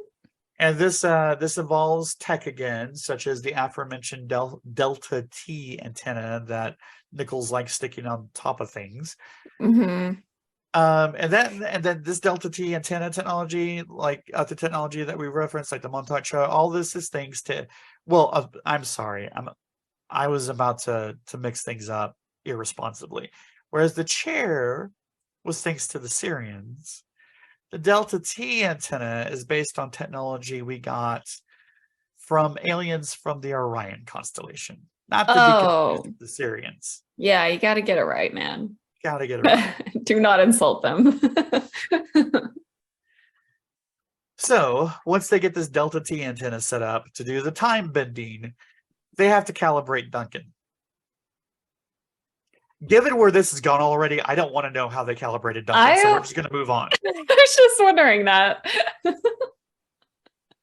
Anyway, they calibrated Duncan, however calibrating Duncan goes. And now the person, Duncan or otherwise, sitting in the chair can open space-time portals. Okay. Yeah, of course. Yeah. Yeah, why not? Now, mind control's the basics. Okay? The basics. The next step is, of course, space-time portals. Come on. Like Psych 101. It's fine. It's Yeah, Psych kid 101, stuff. Psych 102 is time travel. So to quote Nichols from his book again, you could walk through the portal from 1980 to 1990. Which I like to think, way to think big, Nichols. Yeah, just 10 year 1990. Just do it. There we go. Got it. Yeah, you got to shoot for the stars there. Not the year 3000. Let's Right. just do this. Let's just go to Hammer Pants. He goes on to say, and I quote, "There was an opening you could look into. It looked like a circular corridor with a light at the other end. The time door would remain as long as Duncan would concentrate on 1990 and 1980." Which I have to wonder, what would happen if another year just popped in there during that I period? know. Like, what happens? Because I would screw that up so easy. Super Saiyan Duncan must have had some like amazing concentration. Yeah, he does not have our attention deficiencies. Okay, so from here I'm going to quote Nichols a little bit at length because you gotta hear this from the horse's mouth. Mhm. So quoting Nichols, initially, the portal would be opened up, but it would drift. This was because Duncan himself was drifting.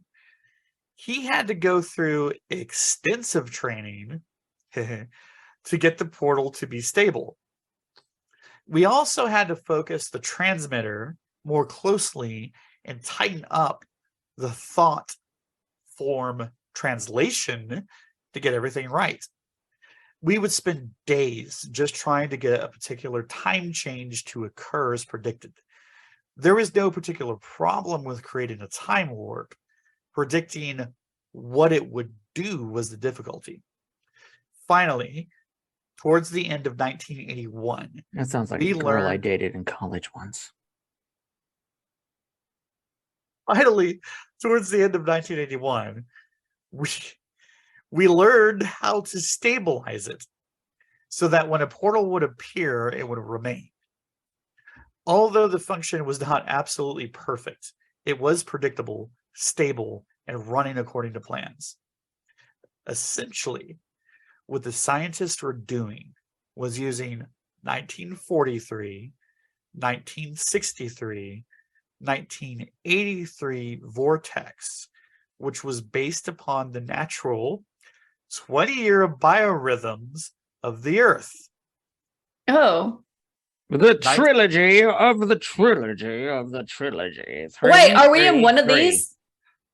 Are we in one of these We are. since 2023? Well, I know. There's a 3 there, so that must But remember- be the logical conclusion. But remember, 1943 Philadelphia experiment.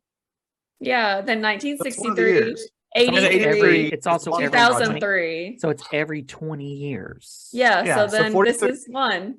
Right. So 43 is Philadelphia experiment. 83 is Montauk project. What was going on in 63? I don't know. November the Drugs. 22nd, 1963, Kennedy was assassinated. Holy crap. It's a JFK episode. Oh my gosh, crossover. Anyway, the quote Dun, dun. continues. Dun, dun. Bum, bum, bum, bum, bum, bum. Bum, bum. Port Lobans. I'm here to kick some ass. What do you think when I come to Texas? Fuck you. Was that while he was high? Is that John F. Kennedy? Is he going to save us? I'm going to throw clam chowder in your goddamn face, you bastard. 1943, 1963, and 1983 acted as anchor points for the main vortex. Sub-vortices, or open-ended vortices, would be created by going from the main one through an anchor point, 1943, 1963, and 1983. At Montauk, August 12th, 1983 was used. For example, this is to clarify. For example, let's say they wanted to reach November 1981. There would be a bridge point from November of 1981 to August 12th, 1983. From August 12th, 83, they could go to whatever time they wanted. The vortex ran between August 12th, 1943 and August 12th, 1983, because that was the master vortex. It is called open-ended because there's no evidence. I'm sorry, there's no device at the other end anchoring it. When you say any time, do you mean any time between 1943 and 1983 or any time period? Okay, so if I understand this correctly, which I don't, but so 43, 63, 83 are their anchor points. So you have to start there. You have to, so if you're not starting there, you have to pass through there to get to an unanchor point, as in a place. So if you want to go to a future where there isn't a device in the future waiting for you to receive you, you have to pass through an anchor point where there is a device waiting for you. This is more or less string theory. Sure, why not? Well, as in, okay, anchor points. Think of it like this. What's one end? 1983. The other end is 1943. And then you can go back and forth anytime between these two anchor points. That's why I was asking. Right, but you could go past the anchor points. But to go past the anchor points, you have to go through the anchor points. Okay, that makes sense. Supposedly. Okay, so they started time traveling. How did they start time traveling, you might ask? LSD again. No, sorry. By grabbing winos off the street and shoving them through portals. Oh Okay. my God. Okay. Stop with the kidnapping. Hey, Larry, how you doing, man? I'm fine, man. I'm doing great, man. Hey, you know what? I bought you this nice bottle of vodka. Thanks, man. Hey, come on. I want to show you something really magical. That's really great. Just get a little closer there. There you go. And then just shove him. Winos in time. Winos in space. So all our missing persons are really just from these crazy government experiments. You're really drunk guys traveling. Yeah. Well, and kids. Yeah, kids just- first. I just And want- really drunk guys. I just think like 1066, William the Conqueror. He's like leading his army against Harold, the last Anglo-Saxon king. Suddenly a portal opens up. And then like Phil drops in. What the hell is that? Oh,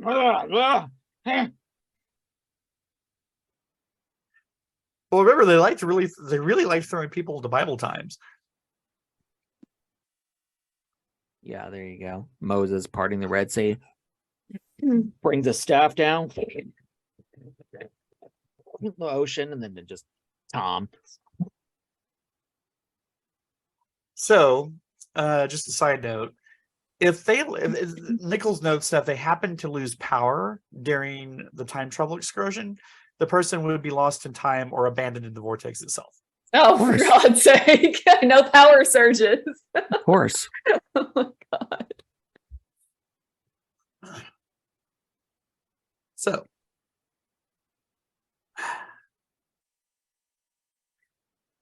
moving on, Nichols in his book goes on to say that a later investigation found that some neo-Nazis were involved in the Montauk project.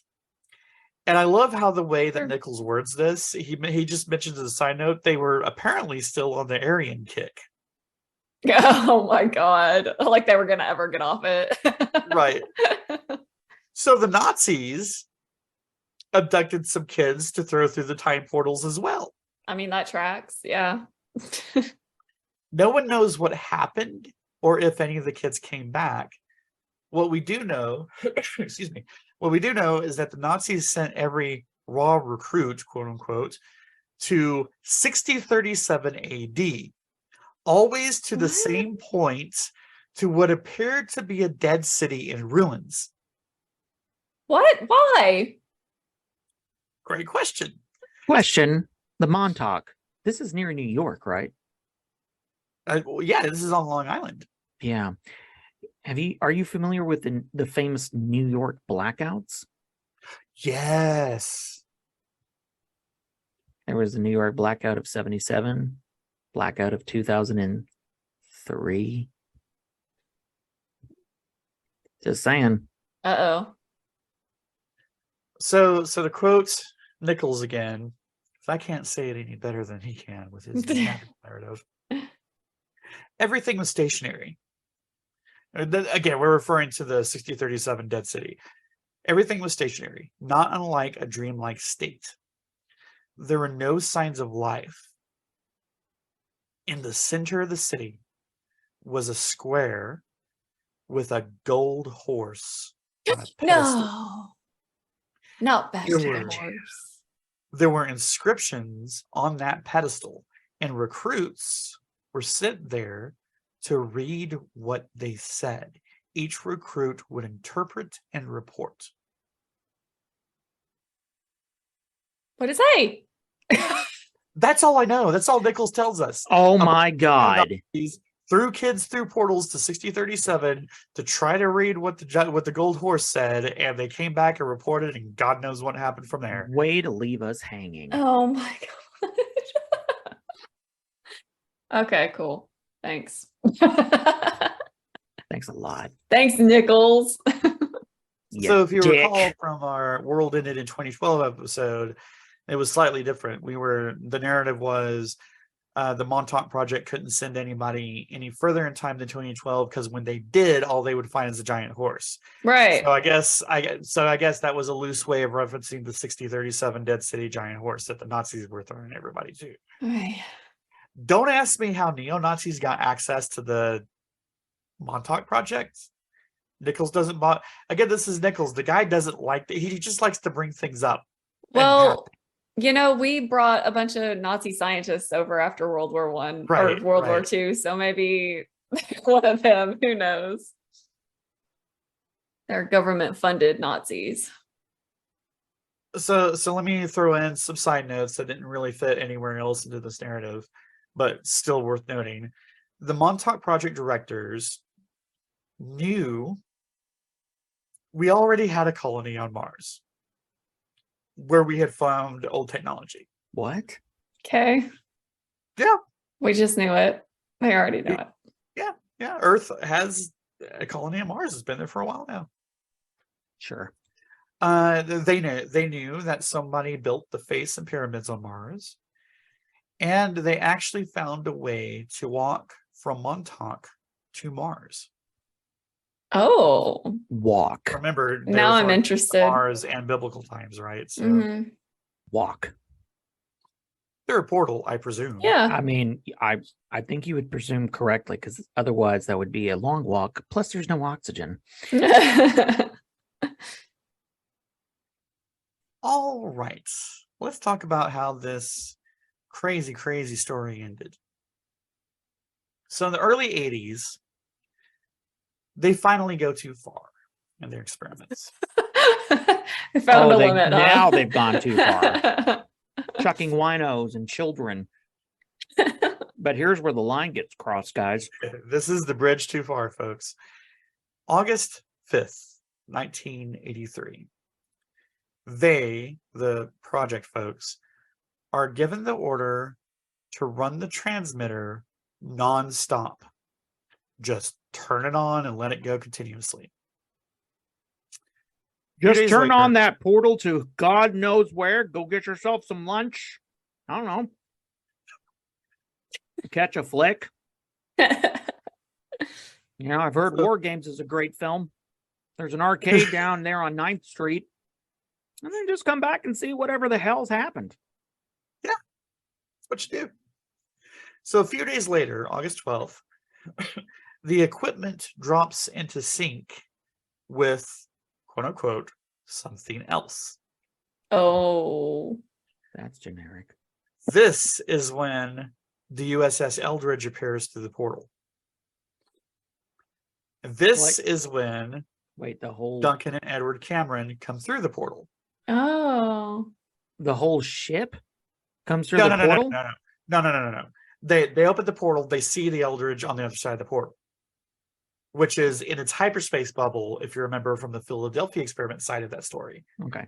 Sorry, when you said that, And- I just immediately thought some guys, you know, underground in a tunnel, like, hey, let's see what happens, guys. Hit it, Paul. And then just a gigantic shit, like, holy shit, turn it off. No, the ship doesn't come through, but the two sailors do. So Duncan and Edward come through. Excuse me. And oh, by the way, don't ask me the logic to this. The Montauk folks are careful to keep the Duncan coming from the Eldridge through the portal to Montauk from seeing his 1983 self who's already there. Oh my God, this is giving me a headache. Also, so I was about both to the say the brothers same came thing. through? Apparently. Okay, so then the other one just like phased out to go to Remember the what I said future? about continuity, because didn't Edward have a future time traveling? Yeah, that's what I'm wondering. Like, did he Time just travel. phase Time out? travel. It doesn't have to make sense. Timey-wimey. Anyway, they have to keep Duncan from meeting himself. Okay. Because course. 83 Duncan is already there, but as 43 Duncan arrives for the first time. Don't ask me how. It's Okay. time travel. We're too primitive to understand these great machinations. I I'm know really I having am. a lot of self-evaluation of the fact that I'm actually understanding how this is possible. All right. So Nichols, excuse me, Nichols, Duncan, and the others at this point have had enough. This is a bridge too far. They turn on the project. And I'm going to quote Nichols again, speaking firsthand. We finally decided we'd had enough of the whole experiment. The contingency program was activated by someone approaching Duncan while he was in the chair and simply whispering, "The time is now."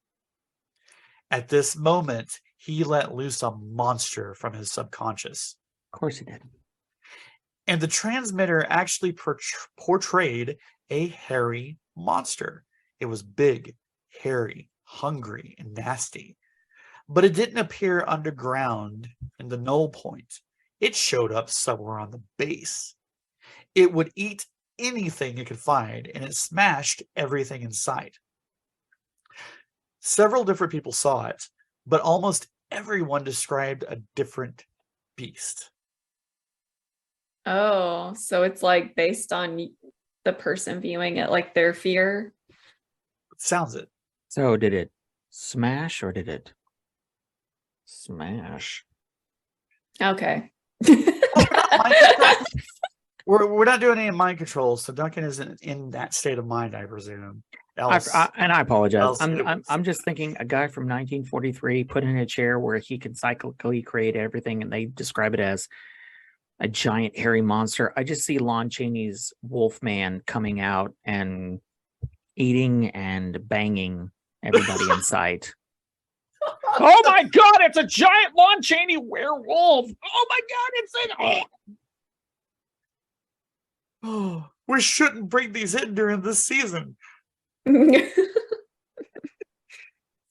mean, So- there's worse ways to go. Are there? But anyway, so they have a problem now. So they shut they've off got the a giant Lon Chaney Wolfman running around having sex and eating people. Chris. So they shut off the generators to no effect. They even Ruh-roh. considered I would have thought. They even considered sending someone through to the Eldridge side, try saying that 3 times fast, to shut its transmitters down. They ultimately had to destroy their own equipment in order for the beast to stop moving and vanish and for the portal to close. And by smash, I meant destroy. Well, yeah, what else would you mean? At that point, the project was shut down. And this is when the underground levels were filled with cement and everyone's minds were wiped. Everyone involved with the project. Okay. And that's the end of the Montauk project. So let's talk about Order is it? is it? So let's talk about today. Or today-ish, at least today in terms of when the book was written. So today, as in today, 2023, the camp here actually does still exist. It's just not a military facility.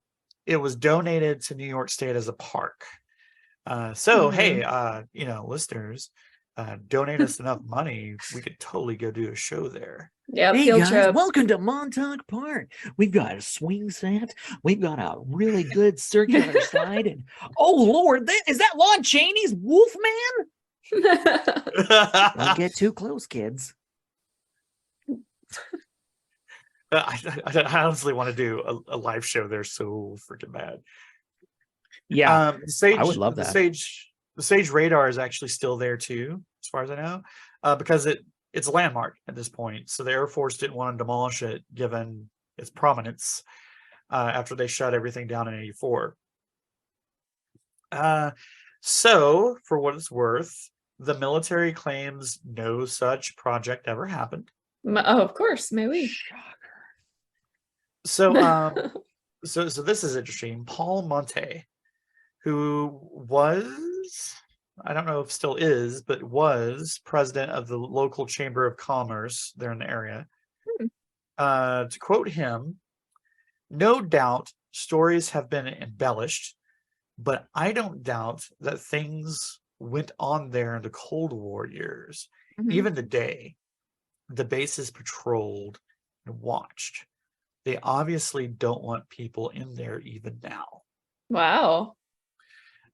So Nichols, and again, this is the time that his book was published in the 80s or whatever.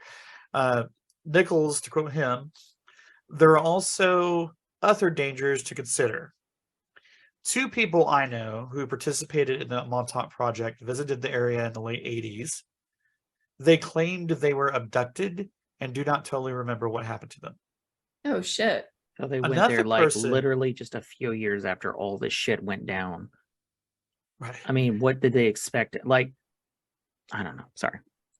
Another person has reported in August of 1991, so I stand corrected, I guess the book was published in the 90s, reported in 91 that video cameras can now be seen from the top of the transmitter building. This is a new development and is rather odd considering it is a vacant derelict facility. There are also reports that the underground areas of the base are being reopened. This is speculative, but should serve to warn anyone making travel plans to Montauk. So again, that was the 90s. Lots happened since then. I don't know the current state of that of Camp Harrow, other than it still exists and it's part of a state park now. So Wow. Okay.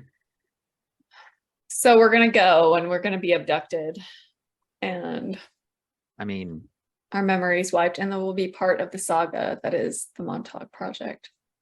I hope Yes.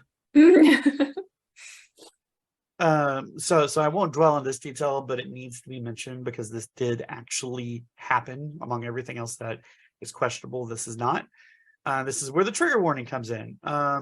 So the thing about Nichols is he ended up sexually abusing a lot of the so-called Montauk boys, because without going into detail, he would offer to deprogram them, help them retain their memories and all that kind of jazz. And if you remember how we activated Duncan, deprogramming was a thing. Oh God. So Well, on that note, screw that guy. Did he go to prison? Not that I know of, I don't know. Is he still alive? I also don't know. I should have checked. He probably is. Given that, he was published in the 90s. But anywho, worth noting, since we're mentioning some sexual abuse, because this is an American story, of course it is. Yeah. If you or anyone you know has been sexually abused, a hotline to call is 1-800-799-7233. Okay, so let's move the hell away from that. In closing, let's talk about briefly Christopher Garetano. Garetano is a filmmaker, and he created the documentary entitled The Montauk Chronicles, and which covers the project history. So in closing, I'm going to quote Garetano: "The more I researched, the more I've begun to believe it is not so ludicrous. We know there was military interest in paranormal phenomena. Project Stargate, which began in 1978 and was later declassified, looked at whether psychics could perform remote viewing and see events from great distances. MK Ultra used vulnerable people like prisoners. So why is it so far-fetched that orphans or runaway boys would be targeted? They seem exactly the sort of subjects who would be easy to take. And Montauk would be the ideal facility. In the winter, it is like a ghost town." And that is the Montauk Project, folks. And that was called Montauk Chronicles. The Montauk Chronicles by filmmaker Christopher Garetano. Preston Nichols. Yes. He died in 2018. 2018. Okay. Good. Wow. So that's it. That's the end, huh? For now.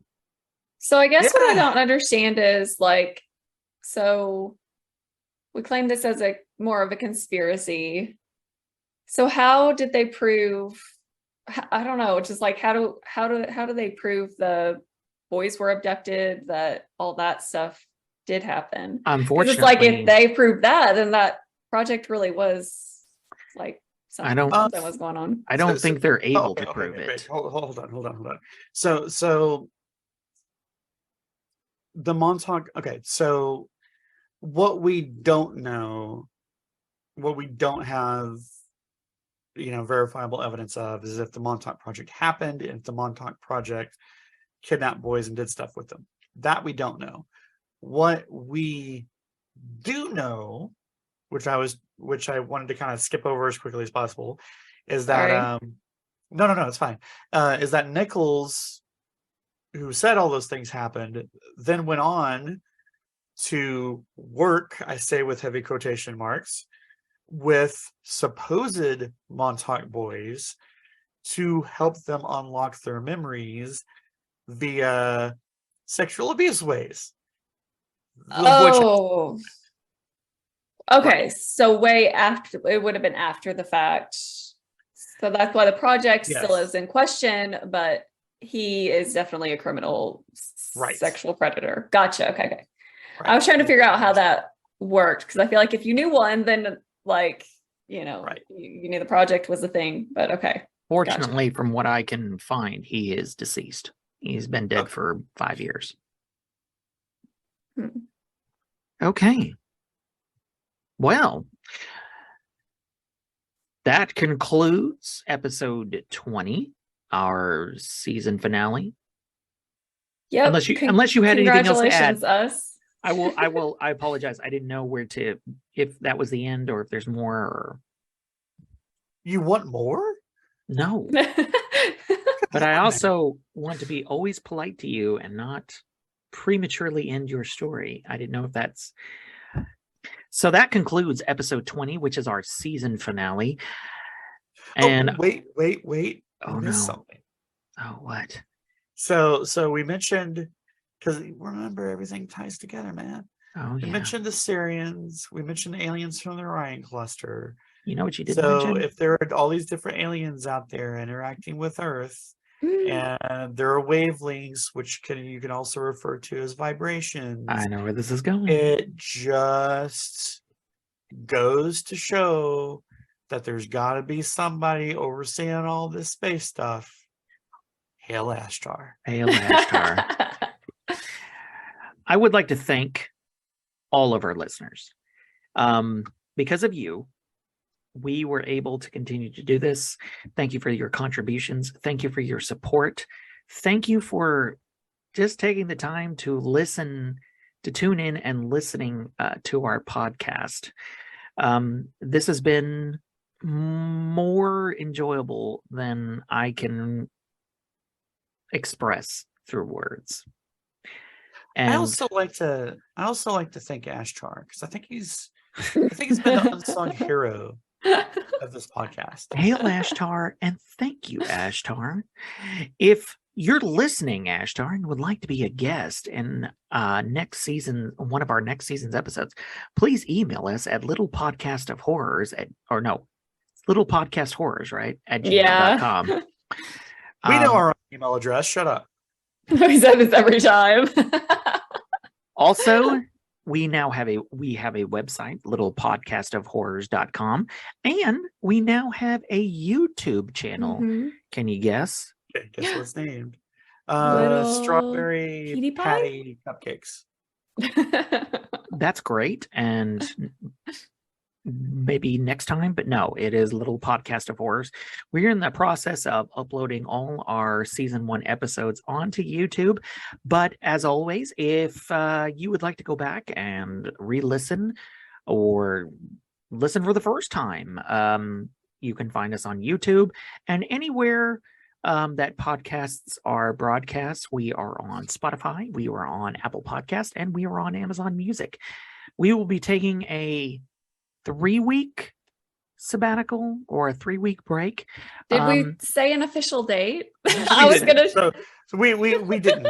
That's just Chris being helpful. So here's the thing. This is the season finale. Season 2 is coming. We're not ready to tell you when yet. It's not going to be a long time. So just hold on. It's not going to be 2024. It's going to be this year. It's going to be in the near future. So just hang tight. We're coming. We do have a Facebook page, so we'll make an announcement with an official date on our Facebook page. I think that will be. We're in the process helpful. of creating even better content for next season. And we're not going to give you enough time to forget about us. No. We're going to be like that pesky ex-girlfriend. You're not going to forget about us. We're coming back.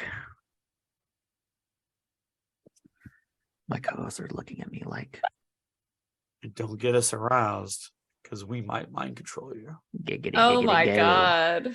I'm going to cut that from the episode because that was just creepy. We're getting real creepy. All right, cool. Well, But either way, thank you guys. Thank you all for listening. Thank you all for tuning in.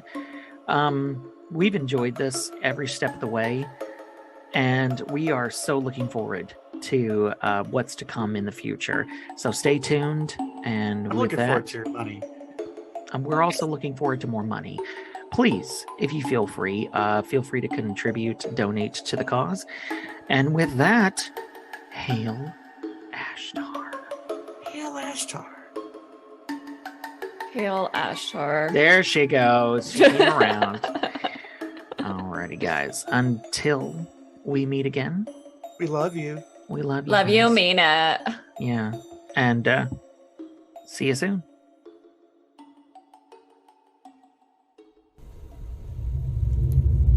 Are they gone? Good. But don't worry, they'll be back before you know it, with more tales to frighten you, to thrill you, and to make you shiver. See you soon.